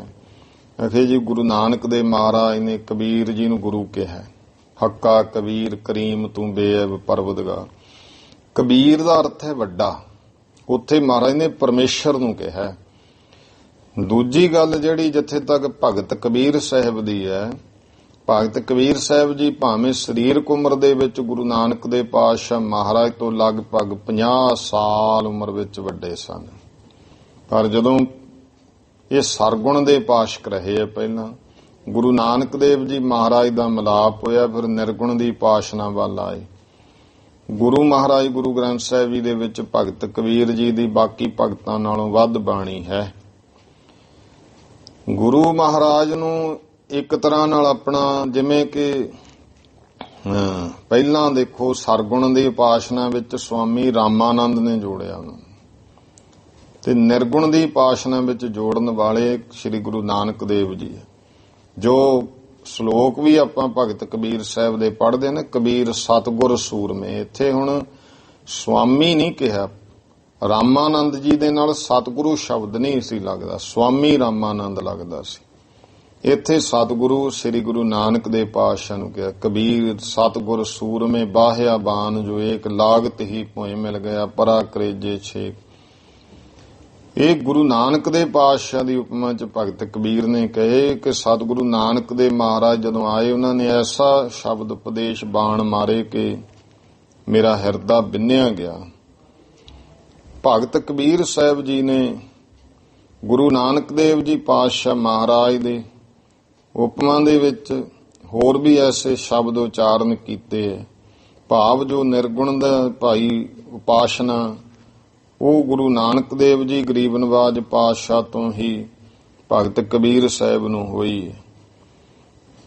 ਗੁਰੂ ਗ੍ਰੰਥ ਸਾਹਿਬ ਜੀ ਦੇ ਵਿੱਚ ਜਦੋਂ ਭਗਤ ਕਬੀਰ ਸਾਹਿਬ ਜੀ ਗੁਰੂ ਪਾਤਸ਼ਾਹ ਮਹਾਰਾਜ ਨੂੰ ਮਿਲਣ ਆਏ ਨੇ ਨਾ, ਤਾਂ ਉਦੋਂ ਗੁਰਮੁਖੋ ਬਿਲਾਵਲ ਰਾਗ ਦੇ ਵਿੱਚ ਭਗਤ ਕਬੀਰ ਜੀ ਨੇ ਧੰਨ ਗੁਰੂ ਨਾਨਕ ਦੇਵ ਪਾਤਸ਼ਾਹ ਮਹਾਰਾਜ ਜੀ ਦੇ ਸਨਮੁਖ ਬੈਠ ਕਰਕੇ ਇਹ ਬੇਨਤੀ ਗੁਰੂ ਸਾਹਿਬ ਨੂੰ ਪਰਮੇਸ਼ਰ ਰੂਪ ਜਾਣ ਕੇ ਫਿਰ ਉਹ ਇਹ ਬੇਨਤੀ ਕੀਤੀ, ਸ਼ਬਦ ਬਿਲਾਵਲ ਮਾਹਿ ਬਣਾਇਓ। ਬਿਲਾਵਲ ਦੇ ਵਿੱਚ ਸ਼ਬਦ ਗਾਇਨ ਕੀਤਾ, ਸ਼ਬਦ ਰਾਗ ਬਿਲਾਵਲ ਸ੍ਰੀ ਕਬੀਰ ਜੀ। ਭਾਵ ਇੱਥੇ ਦੱਸਿਆ ਹੈ, ਇਸ ਤਰ੍ਹਾਂ ਗੁਰੂ ਗ੍ਰੰਥ ਸਾਹਿਬ ਦੇ ਵਿੱਚ ਸ਼ਬਦ ਦਾ ਸਿਰਲੇਖ ਨਹੀਂ ਹੈ, ਇਹ ਇਤਿਹਾਸ ਪੱਖ ਦੱਸਿਆ ਕਿ ਰਾਗ ਭਾਈ ਉਹ ਬਿਲਾਵਲ ਹੈ। ਕਬੀਰ ਭਗਤ ਜੀ ਦਾ ਜੋ ਇਹ ਸ਼ਬਦ ਹੈ, ਭਗਤ ਕਬੀਰ ਸਾਹਿਬ ਜੀ ਇਉਂ ਬਚਨ ਕਰਦੇ ਹਨ, ਰਾਖ ਲੇਹੋ ਹਮ ਤੇ ਬਿਗਰੀ। ਹੇ ਧੰਨ ਗੁਰੂ ਨਾਨਕ ਦੇ ਪਾਤਸ਼ਾਹ ਪਰਮੇਸ਼ਰ ਰੂਪ ਸਤਿਗੁਰੂ, ਕਿਰਪਾ ਕਰੋ ਮੈਨੂੰ ਰੱਖ ਲਓ, ਸਾਡੇ ਤੋਂ ਇਹ ਗੱਲ ਵਿਗੜੀ ਹੈ, ਅਸੀਂ ਨਿਰਗੁਣ ਦੀ ਉਪਾਸਨਾ ਵੱਲ ਨਹੀਂ ਆਏ। ਸੀਲ ਧਰਮ ਜਪ ਭਗਤ ਨਾ ਕੀਨੀ, ਹਉ ਅਭਿਮਾਨ ਢੇਡ ਪਗਰੀ ਰਹਾਉ। ਨਿਮਰਤਾ ਦੇ ਵਿੱਚ ਭਾਵਨਾ ਚਾ ਕੇ ਕਹੇ, ਸੀਲ ਧਰਮ ਜਪ ਭਗਤ ਨਾ ਕੀਨੀ, ਅਸੀਂ ਸੀਲ ਨਰਮ ਸੁਭਾਅ ਨਹੀਂ ਰੱਖਿਆ, ਧਰਮ ਜਾਂ ਬਾਣੀ ਕਰਕੇ ਜਪ ਸਰੀਰ ਕਰਕੇ ਕੋਈ ਸੇਵਾ ਔਰ ਭਗਤੀ ਨਹੀਂ ਕੀਤੀ। ਹਉ ਅਭਿਮਾਨ ਢੇਡ ਪਗਰੀ, ਸਗੋਂ ਹੰਕਾਰ ਹੰਗਤਾ ਵਿੱਚ ਹੋ ਕੇ ਢੇਡ ਪਗੜੀ, ਟੇਢੀ ਪਗੜੀ ਜਿਹੜੀ ਹੈ, ਜਾਂ ਟੇਢ ਤਾਈ ਪਗੜੀ ਦਾ ਭਾਵ ਪਕੜਨਾ ਵੀ ਹੈ, ਟੇਢ ਪਗੜੀ ਜਿਵੇਂ ਟੇਢੀ ਪਗੜੀ ਵੀ ਪੁਰਾਣੇ ਸਮੇਂ ਵਿੱਚ ਹੰਕਾਰ ਦਾ ਪ੍ਰਤੀਕ ਮੰਨੀ ਜਾਂਦੀ। ਭਾਵ ਇਹੀ ਹੈ ਕਿ ਅਸੀਂ ਆਪਣੀ ਹੰਕਾਰ ਵਿੱਚ ਚੱਲੇ ਹਾਂ। ਰਹਾਉ ਵਿਸਰਾਮ ਨਾਲ ਅੱਗੇ ਬਚਨ ਕਰਦੇ, ਅਮਰ ਜਾਨ ਸੰਚੀ ਇਹ ਕਾਇਆ, ਇਹ ਮਿਥਿਆ ਕਾਚੀ ਗਗਰੀ। ਕਿ ਅਸੀਂ ਤਾਂ ਆ ਜਿਹੜਾ ਸਰੀਰ ਹੈ ਇਹਨੂੰ ਹੀ ਅਮਰ ਜਾਣ ਲਿਆ, ਮਰਨ ਤੋਂ ਰਹਿਤ ਜਾਣ ਲਿਆ। ਸੰਚੀ ਇਹ ਕੈਸ ਕਰਕੇ ਸਰੀਰ ਨੂੰ ਹੀ ਪਾਲੀ ਜਾਂਦੇ ਹਾਂ। ਇਹ ਮਿਥਿਆ ਕਾਚੀ ਗਗਰੀ, ਪਰ ਇਹ ਜਿਹੜੀ ਹੈ ਕੱਚੇ ਘੜੇ ਵਰਗੀ ਹੈ, ਕੱਚੀ ਗਾਗਰ ਹੈ, ਮਿਥਿਆ ਹੈ, ਝੂਠੀ ਹੈ। ਜਿਨ ਹੈ ਨਿਵਾਜ ਸਾਜ ਹਮ ਕੀਏ, ਤਿਸ ਹੈ ਵਿਸਾਰ ਅਵਰ ਲਗਰੀ। ਜਿਸ ਵਾਹਿਗੁਰੂ ਪਰਮੇਸ਼ਰ ਨੇ ਸਾਨੂੰ ਨਿਵਾਜ ਕੇ ਸਾਡੀ ਸਾਜਣਾ ਕੀਤੀ, ਜਿਨ ਤੂੰ ਸਾਜ ਸਵਾਰ ਸਿਗਾਰਿਆ, ਤਿਸੈ ਵਿਸਾਰ ਅਵਰ ਲਗਰੀ। ਉਸ ਪਰਮੇਸ਼ਰ ਨੂੰ ਭੁੱਲ ਕੇ ਹੋਰਾਂ ਵੱਲ ਦੇਵੀ ਦੇਵਤੇ ਵਾ ਪਦਾਰਥਾਂ ਵਿੱਚ ਮੂੜਾ ਪਾਸ਼ਨਾ ਵਿੱਚ ਲੱਗ ਗਏ। ਸੰਦਕ ਤੋਹੇ ਸਾਧ ਨਹੀਂ ਕਹੀਓ, ਸਰਨ ਪਰੇ ਤੁਮਰੀ ਪਗਰੀ। ਇਹ ਪਰਮੇਸ਼ਰ ਸਰੂਪ ਸਤਿਗੁਰੂ ਜੀ, ਸੰਦਕ ਤੋਹੇ, ਅਸੀਂ ਤਾਂ ਤੇਰੇ ਸੰਦਕ ਹਾਂ, ਤੇਰੇ ਚੋਰ ਹਾਂ। ਪਾੜ ਲਾਉਣ ਵਾਲੇ ਨੂੰ ਸੰਦਕ ਕਹਿੰਦੇ ਆ। ਜਿਹੜਾ ਗੁਰਮੁਖੋ ਪ੍ਰਮਾਤਮਾ ਦੀ ਉਪਾਸਨਾ ਛੱਡ ਦਿੰਦਾ ਹੈ ਤੇ ਹੋਰ ਅਨਮਤ ਮਨਮਤਾਂ 'ਚ ਪੈਂਦਾ, ਉਹ ਰੱਬ ਦਾ ਚੋਰ ਹੈ। ਸਾਧ ਨਹੀਂ ਕਹੀਓ, ਇਸ ਕਰਕੇ ਹੰਕਾਰ ਵਿੱਚ ਆ ਗਏ, ਸਿਮਰਨ ਤੋਂ ਬੇਮੁਖ ਹੋ ਗਏ। ਅਸੀਂ ਸੰਤ ਨਹੀਂ ਕਹੇ ਜਾਂਦੇ, ਸਾਧੂ ਨਹੀਂ ਕਹੇ ਜਾਂਦੇ। ਸਰਨ ਪਰੇ ਤੁਮਰੀ ਪਗਰੀ। ਇਹ ਪਰਮੇਸ਼ਰ ਸਰੂਪ ਸਤਿਗੁਰੂ ਨਾਨਕ ਦੇ ਮਹਾਰਾਜ, ਤੁਹਾਡੀ ਸ਼ਰਨ, ਤੁਹਾਡੇ ਚਰਨਾਂ ਦੀ ਸ਼ਰਨ ਵਿੱਚ ਆ ਗਏ ਆ। ਭਾਵ ਤੁਹਾਡੀ ਸ਼ਰਨ ਅਸੀਂ ਪਕੜ ਲਈ ਹੈ। ਕਹਿ ਕਬੀਰ ਇਹ ਬਿਨਤੀ ਸੁਣਿਓ, ਮਤ ਘਾਲੋ ਜਮ ਕੀ ਖਬਰੀ। ਭਗਤ ਕਬੀਰ ਸਾਹਿਬ ਕਹਿੰਦੇ, ਹੈ ਪਰਮੇਸ਼ਰ ਸਰੂਪ ਧੰਨ ਗੁਰੂ ਨਾਨਕ ਦੇਵ ਜੀਓ, ਇਹ ਸਾਡੀ ਬੇਨਤੀ ਸੁਣੋ। ਮਤ ਘਾਲੋ ਜਮ ਕੀ ਖਬਰੀ। ਕਿਰਪਾ ਕਰੋ ਕਿ ਸਾਨੂੰ ਇਹ ਜਮਾਂ ਦੀ ਜਿਹੜੀ ਖਬਰ ਹੈ ਉਹ ਨਾ ਹੁਣ ਘੱਲਿਓ। ਭਾਵ ਜਮਾਂ ਦੀ ਖਬਰ ਵੱਲ ਨਾ ਜਾਵੇ, ਜਮਾਂ ਨੂੰ ਨਾ ਸਾਡੀ ਖਬਰ ਹੋਵੇ, ਜਮ ਨਾ ਸਾਡੇ ਵੱਲ ਆਉਣ। ਐਸਾ ਬੇਨਤੀ ਕੀਤੀ। ਚੌਪਈ ਸੁਨ ਗੁਰ ਬਿਨੈ ਸ਼ਬਦ ਹਰ ਖਾਏ। ਗੁਰੂ ਸਾਹਿਬ ਜੀ ਭਗਤ ਕਬੀਰ ਜੀ ਤੋਂ ਇਹ ਬੇਨਤੀ ਦਾ ਸ਼ਬਦ ਸੁਣ ਕੇ ਖੁਸ਼ ਹੋਏ। ਦੇ ਆਦਰ ਪੁਨ ਲਿਓ ਬਿਠਾਏ। ਆਦਰ ਦੇ ਕੇ ਫਿਰ ਆਪਣੇ ਕੋਲ ਬਿਠਾਇਆ ਹੈ। ਆਪਸ ਮਹਿ ਬਹੁ ਆਤਮ ਗਿਆਨ। ਫਿਰ ਆਪਸ ਵਿੱਚ ਵਿਚਾਰ ਕਰਦੇ ਆ ਬਹੁਤ ਆਤਮਿਕ ਗਿਆਨ। ਜੋ ਚਰਚਾ ਕੀਨੀ ਬਹੁ ਗੁਣ ਖਾਨ। ਗੁਣਾਂ ਦੀ ਖਾਨ ਗਰੀਬ ਨਵਾਜ ਪਾਤਸ਼ਾਹ ਨੇ ਬਹੁਤ ਚਰਚਾ ਕੀਤੀ। ਕਹਿ ਕਬੀਰ ਹੇ ਸਤਿਗੁਰ ਦਿਆਲ। ਭਗਤ ਕਬੀਰ ਸਾਹਿਬ ਜੀ ਕਹਿਣ ਲੱਗੇ, ਹੈ ਦਿਆਲੂ ਸਰੂਪ ਧੰਨ ਗੁਰੂ ਨਾਨਕ ਦੇਵ ਜੀਓ, ਦਰਸ ਪਾਏ ਹਮ ਹੋਏ ਨਿਹਾਲ। ਤੁਹਾਡੇ ਦਰਸ਼ਨ ਕਰਕੇ ਕਬੀਰ ਭਗਤ ਜੀ ਕਹਿੰਦੇ ਅਸੀਂ ਨਿਹਾਲ ਹੋ ਗਏ। ਧੰਨ ਭਾਗ ਹਮ ਆਪਣੇ ਮਾਨੇ। ਅਸੀਂ ਮਹਾਰਾਜ ਜੀ ਆਪਣੇ ਭਾਗ ਧੰਤਾ ਯੋਗ ਜਾਣੇ ਹਨ। ਸਫਲ ਜਨਮ ਮਾਨਸ ਹਮ ਜਾਣੇ। ਇਹ ਜੋ ਮਨੁੱਖਾ ਜਨਮ ਅਸੀਂ ਜਾਣ ਲਿਆ, ਹੁਣ ਤੁਹਾਡੇ ਦਰਸ਼ਨ ਕਰਕੇ ਸਫਲ ਹੋ ਗਿਆ। ਕਹਿ ਸ੍ਰੀ ਸਤਿਗੁਰ ਭਗਤ ਕਬੀਰ। ਸ੍ਰੀ ਗੁਰੂ ਨਾਨਕ ਦੇ ਮਹਾਰਾਜ ਕਹਿਣ ਲੱਗੇ, ਹੈ ਭਗਤ ਕਬੀਰ ਜੀ, ਪ੍ਰੇਮ ਭਗਤ ਮਹਿ ਤੁਮ ਗੰਭੀਰ। ਤੁਸੀਂ ਪਰਮੇਸ਼ਰ ਦੀ ਪ੍ਰੇਮਾ ਭਗਤੀ ਵਿੱਚ ਬਹੁਤ ਗੰਭੀਰ ਹੋ, ਭਾਵ ਬਹੁਤ ਡੂੰਘੇ ਹੋ। ਸੰਤਨ ਕੋ ਆਵਨ ਸੰਸਾਰ। ਸੰਤਾਂ ਦਾ ਸੰਸਾਰ ਦੇ ਵਿੱਚ ਆਉਣਾ। ਦੇਨ ਭਗਤ ਨਰ ਪਰ ਉਪਕਾਰ।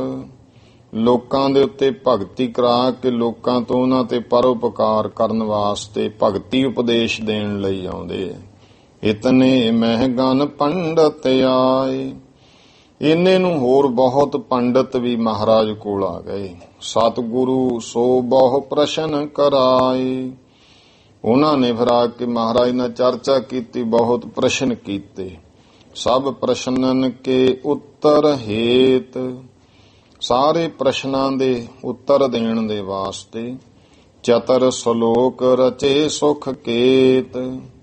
ਮਹਾਰਾਜ ਨੇ ਭਾਈ 4 ਸ਼ਲੋਕ ਸੁਖ ਕੇਤ, ਸੁੱਖਾਂ ਦੇ ਘਰ, ਸੁੱਖ ਦੇਣ ਵਾਲੇ, ਸੁੱਖਾਂ ਦੇ ਕੇਤ ਤੁਜਾ, ਗਰੀਬ ਨਵਾਜ ਪਾਤਸ਼ਾਹ ਨੇ ਫਿਰ 4 ਸ਼ਲੋਕ ਜਿਹੜੇ ਹੈ ਉਹ ਰਚਨਾ ਕੀਤੇ। ਸਤਿਗੁਰੂ ਗਰੀਬ ਨਵਾਜ ਪਾਤਸ਼ਾਹ ਨੇ, ਜੋ ਗੁਰਮੁਖੋ ਸਹਿਸਕ੍ਰਿਤੀ ਬਾਣੀ ਵਿੱਚ ਵੀ ਇਹ ਪੜ ਪੁਸਤਕ ਸੰਧਿਆ ਬਾਦੰ ਸਿਲ ਪੂਜਸ ਬਗਲ ਸਮਾਧੰ ਤੇ ਆਸਾ ਦੀ ਵਾਰ ਵਿੱਚ ਵੀ ਇਹ ਆਉਂਦੇ ਹਨ। ਇਸ ਤਰ੍ਹਾਂ ਗੁਰੂ ਪਾਤਸ਼ਾਹ ਮਹਾਰਾਜ ਨੇ ਇਹ ਕਿਰਪਾ ਕੀਤੀ। ਗੁਰਬਾਣੀ ਦੇ ਵਿੱਚ ਜਿੱਥੇ ਵੀ ਮਹਾਰਾਜ ਜਾਂਦੇ ਨੇ, ਦੇਖੋ ਜਿਹੜਾ ਹੈ ਸਤਿਗੁਰੂ ਪਾਤਸ਼ਾਹ ਸਾਰੀਆਂ ਭਾਸ਼ਾਵਾਂ ਜਿਹੜੀਆਂ ਨੇ ਉਹ ਮਹਾਰਾਜ ਦੇ ਗੁਰਮੁਖੋ ਅੰਦਰੋਂ ਹੀ ਹੈ। ਤੇ ਜਦੋਂ ਆਪਾਂ ਆਸਾ ਦੀ ਵਾਰ ਪੜ੍ਹਦੇ ਹਾਂ, ਉਹਦੇ ਵਿੱਚ ਵੀ ਪੜ ਪੁਸਤਕ ਸੰਧਿਆ ਬਾਦੰ ਸਿਲ ਪੂਜਸ ਬਗਲ ਸਮਾਧੰ ਮੁਖ ਝੂਠ ਵਿਭੂਖਣ ਸਾਰੰ ਤ੍ਰੈਪਾਲ ਤਿਹਾਲ ਵਿਚਾਰੰ। ਤੇ ਸਹਿਸਕ੍ਰਿਤੀ ਸ਼ਲੋਕਾਂ ਵਿੱਚ ਵੀ ਇਸ ਤਰ੍ਹਾਂ ਹੈ। ਗਰੀਬ ਨਵਾਜ ਪਾਤਸ਼ਾਹ ਨੇ ਜਿਹੜਾ ਇਹ ਉਪਦੇਸ਼ ਦੇਣਾ ਕੀਤਾ, ਸਤਿਗੁਰੂ ਸੱਚੇ ਪਾਤਸ਼ਾਹ ਜੀ ਨੇ ਸ੍ਰੀ ਮੁਖ ਵਾਕ ਗੁਰੂ ਨਾਨਕ ਦੇ ਪਾਤਸ਼ਾਹ ਮਹਾਰਾਜ ਜੀ ਦਾ ਬਚਨ। ਸੋ ਸ਼ਲੋਕ ਸਹਿਸਕ੍ਰਿਤੀ ਮਹੱਲਾ ਪਹਿਲਾ। ਇਹ ਭਾਈ ਸਹਿਸਕ੍ਰਿਤੀ, ਇੱਕ ਸੰਸਕ੍ਰਿਤ ਹੈ, ਇੱਕ ਸਹਿਸਕ੍ਰਿਤ ਹੈ। ਇਹ ਜਾਣੋ ਕਿ ਜਿਹੜੀ ਇਹ ਸਹਿਸਕ੍ਰਿਤੀ ਬਾਣੀ, ਇਹਨੂੰ ਆਪਾਂ ਸ਼ੁੱਧ ਸੰਸਕ੍ਰਿਤ ਨਹੀਂ, ਇਹ ਸਹਿਸਕ੍ਰਿਤੀ ਬਾਣੀ ਹੈ। ਇਹ ਜਾਣੋ ਇਹਦਾ ਜਿਹੜਾ ਸਹਿਸਕ੍ਰਿਤੀ ਭਾਵ ਹੈ ਕਿ ਇਹ ਸੰਸਕ੍ਰਿਤੀ ਦਾ ਪ੍ਰਕਿਰਤ ਰੂਪ ਹੈ। ਸਹਿਸਕ੍ਰਿਤੀ ਪਦ ਸੰਸਕ੍ਰਿਤ ਦਾ ਪ੍ਰਾਕ੍ਰਿਤਕ ਰੂਪ ਕਹਿ ਸਕਦੇ ਹਾਂ। ਇਹਨਾਂ ਸ਼ਲੋਕਾਂ ਦਾ ਜਿਹੜਾ ਆਮ ਆਪਾਂ ਕਹਿੰਦੇ ਮਹਾਰਾਜ ਦੀ ਸੰਸਕ੍ਰਿਤ ਦੇ ਸ਼ਲੋਕ ਸਹਿਸਕ੍ਰਿਤੀ ਸ਼ਲੋਕ ਹਨ। ਜਿਹੜੀ ਸਹਿਸਕ੍ਰਿਤੀ ਹੈ ਨਾ, ਇਹ ਅਨਾਦਿ ਚੱਲੀ ਆਉਂਦੀ ਹੈ। ਇਹ ਵੀ ਇਸ ਦਾ ਵੀ ਗੁਰਮੁਖ ਜਾਣਦੇ ਆ ਕਿ ਸਹਿਸਕ੍ਰਿਤੀ ਤੋਂ ਅੱਗੇ ਸੰਸਕ੍ਰਿਤ ਪੈਦਾ ਹੋਈ ਹੈ, ਇਸ ਕਰਕੇ ਸਹਿਸਕ੍ਰਿਤੀ ਸੰਸਕ੍ਰਿਤ ਦੀ ਮਾਂ ਹੈ।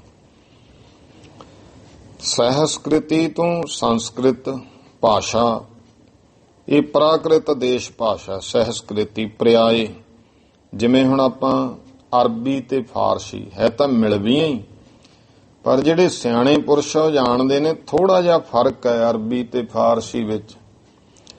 ਜਿਹੜੀ ਅਰਬੀ ਭਾਸ਼ਾ ਹੈ ਨਾ, ਉਹਦੇ ਵਿੱਚੋਂ ਫਾਰਸੀ ਨੇ ਜਨਮ ਲਿਆ। ਫਾਰਸੀ ਦੇ ਵਿੱਚੋਂ ਗਾਹਾਂ ਫਿਰ ਉਰਦੂ ਭਾਸ਼ਾ ਨੇ ਜਨਮ ਲਿਆ, ਤੇ ਸਹਿਸਕ੍ਰਿਤੀ ਵਿੱਚੋਂ ਸੰਸਕ੍ਰਿਤ ਪੈਦਾ ਹੋਈ। ਸੰਸਕ੍ਰਿਤ ਦੇ ਵਿੱਚੋਂ ਅੱਗੇ ਗੁਰਮੁਖੋ ਹਿੰਦੀ ਭਾਸ਼ਾ ਨੇ ਜਨਮ ਲਿਆ। ਇਹ ਭਾਸ਼ਾ ਰੂਪਾਂਤਰ ਹੁੰਦੀਆਂ ਆਉਂਦੀਆਂ ਪੁਰਾਤਨ ਸਮੇਂ। ਗਰੀਬ ਨਵਾਜ ਪਾਤਸ਼ਾਹ ਜੀ ਇੱਥੇ ਫਿਰ ਮਹਾਰਾਜ ਜਦੋਂ ਕਾਂਸੀ ਦੇ ਵਿੱਚ ਨੇ, ਅੱਜ ਕੱਲ੍ਹ ਸਥਾਨ ਹੈ ਗੁਰੂ ਕਾ ਬਾਗ ਗੁਰਦੁਆਰਾ ਸਾਹਿਬ।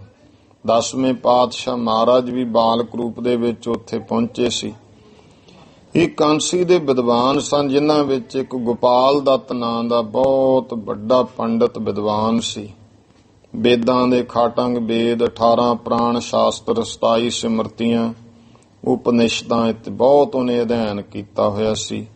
ਭਵਿੱਖਤ ਪੁਰਾਣ ਵੀ ਪੜ੍ਹਿਆ ਸੀ ਕਿ ਗੁਰੂ ਨਾਨਕ ਦੇਵ ਜੀ ਕਲਯੁਗ ਵਿੱਚ ਆਉਣਗੇ, ਸ੍ਰਿਸ਼ਟੀ ਦਾ ਉਧਾਰ ਕਰਨਗੇ। ਇੱਕ ਉਹਦਾ ਸੁਭਾਅ ਸੀ ਕਿ ਉਹਦੇ ਕੋਲੇ ਗ੍ਰੰਥ ਉੱਠਾਂ ਤੇ ਲੱਦੇ ਹੋਏ ਸੀ, ਭਾਵ ਉਹ ਜਿਹਨੇ ਦਾ ਵੀ ਚਰਚਾ ਕਰਦਾ ਸੀ। ਪੁਰਾਣੇ ਪੰਡਤਾਂ ਵਿੱਚ ਇਹ ਰਿਵਾਜ ਰਿਹਾ, ਫਿਰ ਚਰਚਾ ਜਿਹੜਾ ਹਾਰ ਜਾਂਦਾ ਸੀ ਉਹਦੇ ਗ੍ਰੰਥ ਖੋਹ ਲੈਂਦੇ ਹੁੰਦੇ ਸੀ। ਕਿ ਇੰਨੇ ਭਾਵ ਉਹਨੇ ਪੰਡਤ ਹਰਾਏ ਹੋਏ ਸੀ ਗੋਪਾਲ ਦੱਤ ਨੇ, ਕਿ ਗ੍ਰੰਥ ਇਕੱਠੇ ਹੋ ਗਏ, ਊਠਾਂ ਤੇ ਲੱਦ ਕੇ ਨਾਲ ਤੁਰਦਾ ਹੁੰਦਾ ਸੀ, ਦੁਨੀਆ ਨੂੰ ਦਿਖਾਉਂਦਾ ਹੁੰਦਾ ਸੀ ਇੰਨੇ ਗ੍ਰੰਥ ਹੈ, ਤੇ ਇਹਦਾ ਮੈਂ ਇੰਨੇ ਹਟਾਏ। ਹੁਣ ਉਹ ਕਹਿਣ ਮਹਾਰਾਜ ਨੇ ਤਾਂ ਉੱਥੇ ਫਿਰ ਸਾਰੀ ਗੱਲ ਉਹ ਭਾਵ ਉਹੀ ਸਮਝਾਇਆ ਨਾ ਕਿ ਗ੍ਰੰਥਾਂ ਦਾ ਜਿਹੜਾ ਉਪਦੇਸ਼ ਹੈ, ਜਿੰਨਾ ਸਮਾਂ ਉਹ ਨਹੀਂ ਮਨ ਵਿੱਚ ਵੱਧਦਾ। ਜੇ ਕੋਈ ਕਹੇ ਮੈਂ ਬਹੁਤ ਵਿਦਵਾਨ ਤਾਂ ਹਾਂ ਤੇ ਅਨੁਭਵੀ ਨਹੀਂ ਹੋਇਆ, ਉਹ ਤਾਂ ਫਿਰ ਇਉਂ ਹੈ ਕਿ ਹੁਣ ਜੇ ਪੁਰਾਣੇ ਸਮਿਆਂ ਵਿੱਚ ਭਾਰ ਢੋਣ ਨੂੰ ਗਧੇ ਹੁੰਦੇ ਸੀ, ਤੇ ਗਧਿਆਂ ਦੇ ਉੱਤੇ ਹੁਣ ਜੇ ਕੋਈ ਗ੍ਰੰਥ ਲੱਦ ਕੇ ਲੈ ਜੇ, ਗਧਾ ਵਿਦਵਾਨ ਤਾਂ ਨਹੀਂ ਬਣ ਜੂ। ਜੇ ਗਧਾ ਮੁੜ ਕੇ ਸਮਝਣ ਲੱਗ ਗਏ ਮੈਂ ਤਾਂ ਇੰਨੇ ਗ੍ਰੰਥਾਂ ਦਾ ਭਾਰ ਢੋਤਣ, ਮੈਂ ਤਾਂ ਮਹਾਨ ਬਣ ਗਿਆ, ਬਾਕੀ ਗਧੇ ਮੈਨੂੰ ਪੂਜਣ ਲੱਗ ਜਾਣ। ਅੱਜ ਕੱਲ ਦੁਨੀਆ ਵਿੱਚ ਇਹ ਹਾਲ ਵੀ ਹੋਇਆ, ਬਹੁਤੇ ਸਰੀਰਾਂ ਦੀ ਪੂਜਾ ਕਰਾਉਣ ਵਾਲੇ ਉਹ ਗਧਿਆਂ ਵਰਗੇ ਆ, ਜਿਹੜੇ ਗਧਿਆਂ ਨੇ ਗ੍ਰੰਥਾਂ ਦਾ ਭਾਰ ਢੋਤਾ, ਤੇ ਉਹ ਗਧਾ ਫਿਰ ਦੂਜਿਆਂ ਗਧਿਆਂ ਤੋਂ ਆਪਣੀ ਪੂਜਾ ਕਰਾਉਣ ਦੀ ਕੋਸ਼ਿਸ਼ ਕਰੇ। ਇਹ ਗੁਰਮੁਖੋ ਅਨੁਭਵਤਾ ਹੈ। ਅਸੀਂ ਜੀਵਨ ਵਿੱਚ ਉਹ ਜਿੰਨਾ ਵੀ ਕੋਈ ਇਸ ਤਰ੍ਹਾਂ ਦਾ ਆਉਂਦਾ ਸੀ ਨਾ, ਉਹਨੂੰ ਕਾਂਸੀ ਤੋਂ ਭਜਾ ਦਿੰਦਾ ਹੁੰਦਾ ਸੀ ਚਰਚਾ ਕਰਕੇ। ਮਹਾਰਾਜ ਆਏ ਤਾਂ ਗੁਰੂ ਸਾਹਿਬ ਦੇ ਕੋਲ ਆਇਆ, ਚਰਚਾ ਦੇ ਵਿੱਚ ਕਹਿਣ ਲੱਗਿਆ ਵੀ ਚਰਚਾ ਕਰੋ। ਮਹਾਰਾਜ ਕਹਿੰਦੇ ਪੰਡਤੋ ਜੇ ਚਰਚਾ ਕੀਤੇ ਬਿਨਾਂ ਨਹੀਂ ਸਰਦਾ ਫਿਰ ਕਰ ਲੈਨੇ ਆ। ਸਵੇਰੇ ਇੱਕ ਕੁੱਤਾ ਮਰਿਆ ਪਿਆ ਸੀ, ਭਾਈ ਮਰਦਾਨੇ ਨੂੰ ਕਹਿੰਦੇ ਸਤਨਾਮ ਕਹਿ ਕੇ ਜਲ ਛਿੜਕਦੇ। ਜਲ ਛਿੜਕਿਆ, ਸਤਿਗੁਰੂ ਨੇ ਆਵਾਜ਼ ਦਿੱਤੀ ਪੰਡਤਾ ਉੱਠ ਭਾਈ, ਤੇਰਾ ਭਾਈਚਾਰਾ ਆਇਆ ਚਰਚਾ ਕਰਨ। ਕੁੱਤਾ ਜੀਵਤ ਹੋ ਕੇ ਬੈਠ ਗਿਆ। ਪੰਡਤ ਨੇ ਸਮਝਿਆ ਸਾਡਾ ਅਪਮਾਨ ਕੀਤਾ ਤੁਸੀਂ, ਗੁੱਸੇ ਹੋ ਗਏ, ਨਾਲ ਸਹਿਮ ਜੀ ਵੀ ਗਏ। ਜਿਹਨੇ ਮਰਿਆ ਕੁੱਤਾ ਜਿਉਂਦਾ ਕਰਤਾ, ਕੋਈ ਮਾਮੂਲੀ ਫਕੀਰ ਤਾਂ ਹੈ ਨਹੀਂ, ਹੈ ਅਵਤਾਰੀ ਪੁਰਸ਼, ਪਰ ਗੁੱਸੇ 'ਚ ਕਹਿੰਦੇ ਕੁੱਤੇ ਨੂੰ ਤੁਸੀਂ ਸਾਡਾ ਭਾਈਚਾਰਾ ਕਿਹਾ, ਦੂਸਰਾ ਕੁੱਤੇ ਨੂੰ ਪੰਡਤ ਕਿਹਾ ਤੁਸੀਂ। ਇਹ ਤਾਂ ਸਾਡੀ ਦੇਖੋ ਬ੍ਰਾਹਮਣ ਕੁੱਲ ਨੂੰ ਤੁਸੀਂ ਕੁੱਤਿਆਂ ਦੇ ਨਾਲ ਤੁਲਨਾ ਦੇਤੀ, ਇਹ ਯੋਗ ਨਹੀਂ ਹੈ। ਮਹਾਰਾਜ ਕਹਿੰਦੇ ਅਸੀਂ ਜਿਹੜੇ ਕੁੱਤੇ ਨੂੰ ਪੰਡਤ ਕਿਸ ਕਰਕੇ ਕਿਹਾ ਇਹ ਤੁਹਾਡੇ ਨਾਲੋਂ ਕੋਈ ਵਿਦਿਆ ਘੱਟ ਨਹੀਂ ਸੀ ਪੜਿਆ, ਬਲਕਿ 4 ਅੱਖਰ ਜ਼ਿਆਦਾ ਪੜਿਆ ਹੋਇਆ ਸੀ। ਭਾਈਚਾਰਾ ਇਹ ਹੈ ਵੀ ਇਹ ਤੈਨੂੰ ਆਪ ਹੀ ਉੱਤਰ ਦਿਓ। ਤੇ ਸਾਰੇ ਕੋਈ ਬੋਲਣ ਦੀ। ਗੋਪਾਲ ਦੱਤ ਪੰਡਤ ਕਹਿੰਦਾ ਕਿੰਗ ਪੁਸਤਕ ਅਧਿਅਤੰ, ਕੁੱਤਾ ਕਹਿੰਦਾ ਸਰ ਪੁਸਤਕ ਅਧਿਅਤੰ, ਮੈਂ ਸਾਰੀਆਂ ਹੀ ਪੜਿਆ ਹੋਇਆ, ਅਧਿਐਨ ਕੀਤੀਆਂ ਹੋਈਆਂ ਮੇਰੀਆਂ। ਪੰਡਤਾਂ ਨੇ ਪ੍ਰਸ਼ਨ ਕੀਤੇ ਤੇ ਉਹਨੇ ਮਨੁੱਖਾਂ ਵਾਂਗ ਬੋਲ ਕੇ ਉੱਤਰ ਦਿੱਤੇ, ਸੁਰਤੀਆਂ ਸਿਮਰਤੀਆਂ ਦ੍ਰਿਸ਼ਟਾਂਤ। ਤੇ ਫਿਰ ਗੋਪਾਲ ਦੱਤ ਨੇ ਪ੍ਰਸ਼ਨ ਕੀਤਾ, ਕੁੱਕਰ ਇਹ ਦੱਸ ਵੀ ਆ ਮਹਾਤਮਾ ਨੇ ਤੈਨੂੰ ਸਾਡਾ ਭਾਈਚਾਰਾ ਕਿਉਂ ਕਿਹਾ? ਉਹ ਕੁੱਤਾ ਕਹਿੰਦਾ ਪੁੱਤਰ ਗੋਪਾਲ ਦੱਤ, ਪੁੱਤਰ ਗੋਪਾਲ ਬੇਟਾ, ਇਹ ਮੇਰੇ ਬੇਟੇ ਗੋਪਾਲ ਦੱਤ, ਭਾਈਚਾਰਾ ਤੇ ਮੈਂ ਹੋਰਲਾ ਨਹੀਂ ਹੋਊਂਗਾ, ਤੇਰਾ ਤਾਂ ਮੈਂ ਦਾਦਾ ਹਾਂ ਬਿਸ਼ਨ ਦੱਤ, ਜਾਂ ਪਿਓ ਵੀ ਗ੍ਰੰਥਾਂ ਲਿਖਿਆ ਦਾਦਾ। ਗੋਪਾਲ ਦੱਤ ਦੀ ਤਾਂ ਸੁੱਧ ਬੁੱਧੀ ਭੁੱਲ ਗਈ। ਨਹੀਂ ਮੇਰਾ ਦਾਦਾ ਫਿਰ ਤਾਂ ਸਾਰਿਆਂ ਤੋਂ ਸ੍ਰੇਸ਼ਟ ਬ੍ਰਾਹਮਣ ਕੁੱਲ ਤੋਂ ਕੁੱਤੇ ਦੀ ਜੂਨ ਚ ਕਿਵੇਂ ਪੈ ਗਿਆ? ਉਹ ਫਿਰ ਕੁੱਤੇ ਦੀ ਜੂਨ ਚ ਪਏ ਹੋਏ ਬਿਸ਼ਨ ਦੱਤ ਨੇ ਕਿਹਾ, ਪੁੱਤਰਾ ਮੈਨੂੰ ਹੁਣ ਆਪਣੇ ਨਾਲੋਂ ਤੁਹਾਡੀ ਚਿੰਤਾ ਲੱਗੀ ਹੈ। ਮੈਂ ਤਾਂ ਚਲੋ ਜਿਹੜੀ ਜੂਨੀ ਚ ਪੈ ਗਿਆ, ਮਾਲਕ ਨੇ ਮੇਰਾ ਤਾਂ ਗੁਰੂ ਨਾਨਕ ਦੇਵ ਜੀ ਨੇ ਉਧਾਰ ਕਰਤਾ, ਫਿਕਰ ਮੈਨੂੰ ਤੁਹਾਡਾ ਕਿ ਤੁਸੀਂ ਨਾ ਕੁੱਤਿਆਂ ਦੀ ਜੂਨੀ ਚ ਪੈ ਜਾਓ, ਤੁਹਾਡੀ ਮੈਨੂੰ ਫਿਕਰ ਹੈ। ਇਸ ਕਰਕੇ ਇਹ ਜੂਨ ਚ ਬਿਸ਼ਨ ਦੱਤ ਨੇ ਫਿਰ ਸਾਰੀ ਕਿਵੇਂ ਦਿਗਵਿਜੈ ਕੀਤੀ। ਕਹਿੰਦਾ ਕਿਵੇਂ ਕਾਂਸੀ ਚ ਮੈਂ ਹਰੇਕ ਆਏ ਸੰਤ ਮਹਾਤਮਾ ਦਾ ਨਰਾਦਰ ਕਰਦਾ ਹੁੰਦਾ ਸੀ ਵੀ ਜਾਂ ਤਾਂ ਮੇਰੇ ਨਾਲ ਚਰਚਾ ਕਰ, ਸ਼ਾਸਤਰ ਚਰਚਾ, ਜਾਂ ਫਿਰ ਈਨ ਮੰਨ ਮੇਰੇ। ਤੇ ਜਿਹੜਾ ਮੇਰੇ ਕੋਲੋਂ ਹਾਰ ਜਾਂਦਾ ਸੀ ਮੈਂ ਤਾਂ ਉਹਦੇ ਬਸਤਰ ਲਾ ਕੇ ਬੇਇੱਜ਼ਤ ਕਰ ਦਿੰਦਾ ਸੀ, ਕਾਂਸੀ ਚੋਂ ਕੱਢ ਦਿੰਦਾ ਸੀ। ਕਹਿੰਦਾ ਇੱਕ ਦਿਨ ਕੋਈ ਭਜਨ ਸਿਮਰਨ ਵਾਲਾ ਆ ਗਿਆ, ਕੋਈ ਬੰਦਗੀ ਵਾਲਾ ਮਹਾਂਪੁਰਸ਼ ਇੱਥੇ, ਤੇ ਮੈਂ ਉਹਨੂੰ ਕਿਹਾ ਮੇਰੇ ਨਾਲ ਚਰਚਾ ਕਰ। ਉਹ ਕਹਿੰਦਾ ਵੀ ਮੈਂ ਕੋਈ ਵਿਦਿਆ ਨਹੀਂ ਪੜਿਆ। ਤੇ ਮੂਹਰੋਂ ਬਿਸ਼ਨ ਦੱਤ ਕਹਿੰਦਾ ਮੈਂ ਉਹਨੂੰ ਕਿਹਾ ਉਸ ਮਹਾਤਮਾ ਨੂੰ, ਜੇ ਵਿਦਿਆ ਨਹੀਂ ਪੜਿਆ ਫਿਰ ਸਾਧ ਕਿਉਂ ਬਣਿਆ? ਬੜੀਆਂ ਤਰਕਾਂ ਮਾਰੀਆਂ, ਭਜਨ ਨਾ ਉਹਨੂੰ ਕਰਨ ਦਿੱਤਾ। ਉਹਨੇ ਫਿਰ ਦੁਖੀ ਹੋ ਕੇ ਕਿਹਾ ਕਿਉਂ ਕੁੱਤੇ ਵਾਂਗੂ ਭੌਂਕੀ ਜਾਂਦਾ? ਜੇ ਭੌਂਕਣ ਦਾ ਹੀ ਸ਼ੌਂਕ ਹੈ ਜਾ ਤੇਰਾ ਜਨਮ ਅਗਲਾ ਕੁੱਤੇ ਦਾ ਹੋਊਗਾ। ਬੇਵਜ੍ਹਾ ਹੁਣ ਬੋਲਣਾ ਗੁਰਮੁਖੋ ਕੁੱਤੇ ਦਾ ਕੰਮ ਨਾ, ਜਿਹੜਾ ਕੋਈ ਨਾ ਹਟੇ ਆਪਾਂ ਕਹਿੰਦੇ ਕਿਉਂ ਭੌਂਕਦਾ ਕੁੱਤੇ ਨੂੰ। ਐਸੇ ਬਚਨ ਕੇ ਕੁੱਤੇ ਦੀ ਜੂਨ ਪ੍ਰਾਪਤ ਹੋ ਗਈ। ਤੇ ਆ ਕਾਂਸ਼ੀ ਦੀਆਂ ਗਲੀਆਂ 'ਚ ਮੈਂ ਠੋਕਰਾਂ ਖਾਂਦਾ ਤੁਰਿਆ ਫਿਰਦਾ। ਅੱਜ ਭਾਗ ਜਾਗੇ ਕੋਈ ਗੁਰੂ ਨਾਨਕ ਦੇ ਪਾਤਸ਼ਾਹ ਮਹਾਰਾਜ ਕਲਿਆਣ ਕਰਨ ਵਾਸਤੇ ਇੱਥੇ ਆਏ ਆ। ਮੇਰੀ ਮਰੇ ਹੋਏ ਦੀ ਦੇਹੀ 'ਚ ਜਿੰਦ ਪਾ ਕੇ ਬੋਲਣ ਦੀ ਤਾਕਤ ਇਹਨਾਂ ਨੇ ਦਿੱਤੀ। ਜੇ ਭਲਾ ਚਾਹੁੰਦੇ ਹੋ ਇਹਨਾਂ ਦੀ ਸ਼ਰਨ ਗ੍ਰਹਿਣ ਕਰ ਲਓ। ਫਿਰ ਬਿਸ਼ਨ ਦੱਤ ਨੇ ਵੀ ਬੇਨਤੀ ਕੀਤੀ, ਮਹਾਰਾਜ ਮੇਰੇ ਗੁਨਾਹਾਂ ਨੂੰ ਬਖਸ਼ੋ, ਕਲਿਆਣਤਾ ਕਰੋ। ਗੁਰੂ ਸਾਹਿਬ ਨੇ ਕਲਿਆਣਤਾ ਕੀਤੀ। ਜਿੰਨਾ ਗੋਪਾਲ ਦੱਤ ਹੋਰ ਪੰਡਤ ਸੀ ਮਹਾਰਾਜ ਦੇ ਚਰਨ ਫੜੇ। ਉੱਥੇ ਗੁਰਮੁਖੋ ਫਿਰ ਗਰੀਬ ਨਵਾਜ ਪਾਤਸ਼ਾਹ ਜੀ ਨੇ ਇਹ ਸ਼ਬਦ ਜਿਹੜਾ ਸਹਿਸਕ੍ਰਿਤੀ ਸ਼ਲੋਕਾਂ ਵਿੱਚ ਇਹ ਸ਼ਲੋਕ ਉਚਾਰਨ ਕੀਤੇ ਹਨ। ਪੜ ਪੁਸਤਕ ਸੰਧਿਆ ਬਾਦੰ। ਮਹਾਰਾਜ ਕਹਿੰਦੇ ਪੰਡਤ ਜੀ ਵੇਦ ਧਰਮ ਗ੍ਰੰਥ ਪੜ੍ਹਦੇ ਹੋ, ਪੁਸਤਕਾਂ ਸੰਧਿਆ ਵੀ ਕਰਦੇ ਹੋ, ਪੂਜਾ ਪਾਠ, ਬਾਦੰ ਬਾਦ ਬਬਾਦ ਚਰਚਾ ਕਰਮਕਾਂਡ ਪੁਸਤਕਾਂ ਪੜ੍ਹ ਕੇ। ਇਹ ਕਹਿੰਦੇ ਜਿੰਨੀ ਫਿਰ ਜਿਹੜੀ ਹੈ ਜੇ ਇਹਨਾਂ ਗੱਲਾਂ 'ਚ ਹੀ ਹੰਕਾਰ ਹੀ ਕੀਤਾ ਸਰ ਕੋਈ ਨਾ ਕੀਤਾ, ਫਿਰ ਬਾਦੰ ਦਾ ਅਰਥ ਵਿਅਰਥ ਵੀ ਹੈ। ਤੁਹਾਡੀ ਸੰਧਿਆ ਕੀਤੀ ਵੀ ਬੇਅਰਥ ਹੈ। ਸੈਲ ਪੂਜਸ ਬਗੁਲ ਸਮਾਦੰ। ਮਹਾਰਾਜ ਕਹਿੰਦੇ ਸਿਲਾ ਪੱਥਰ ਦੀ ਪੂਜਾ ਕਰਦੇ ਹੋ, ਬਗਲ ਤੇ ਬਗਲ ਸਮਾਧੀਆਂ ਵੀ ਲਾਉਨੇ, ਬਗਲੇ ਬੱਤ ਸਮਾਧੀ ਲਾਉਨੇ। ਮੁਖ ਝੂਠ ਬਿਭੂਖਨ ਸਾਰੰ। ਮੁਖੋਂ ਝੂਠ ਬੋਲਦੇ ਹੋ, ਬੜੀਆਂ ਉੱਚੀਆਂ ਗੱਲਾਂ ਕਰਦੇ ਹੋ, ਝੂਠ ਬੋਲਦੇ।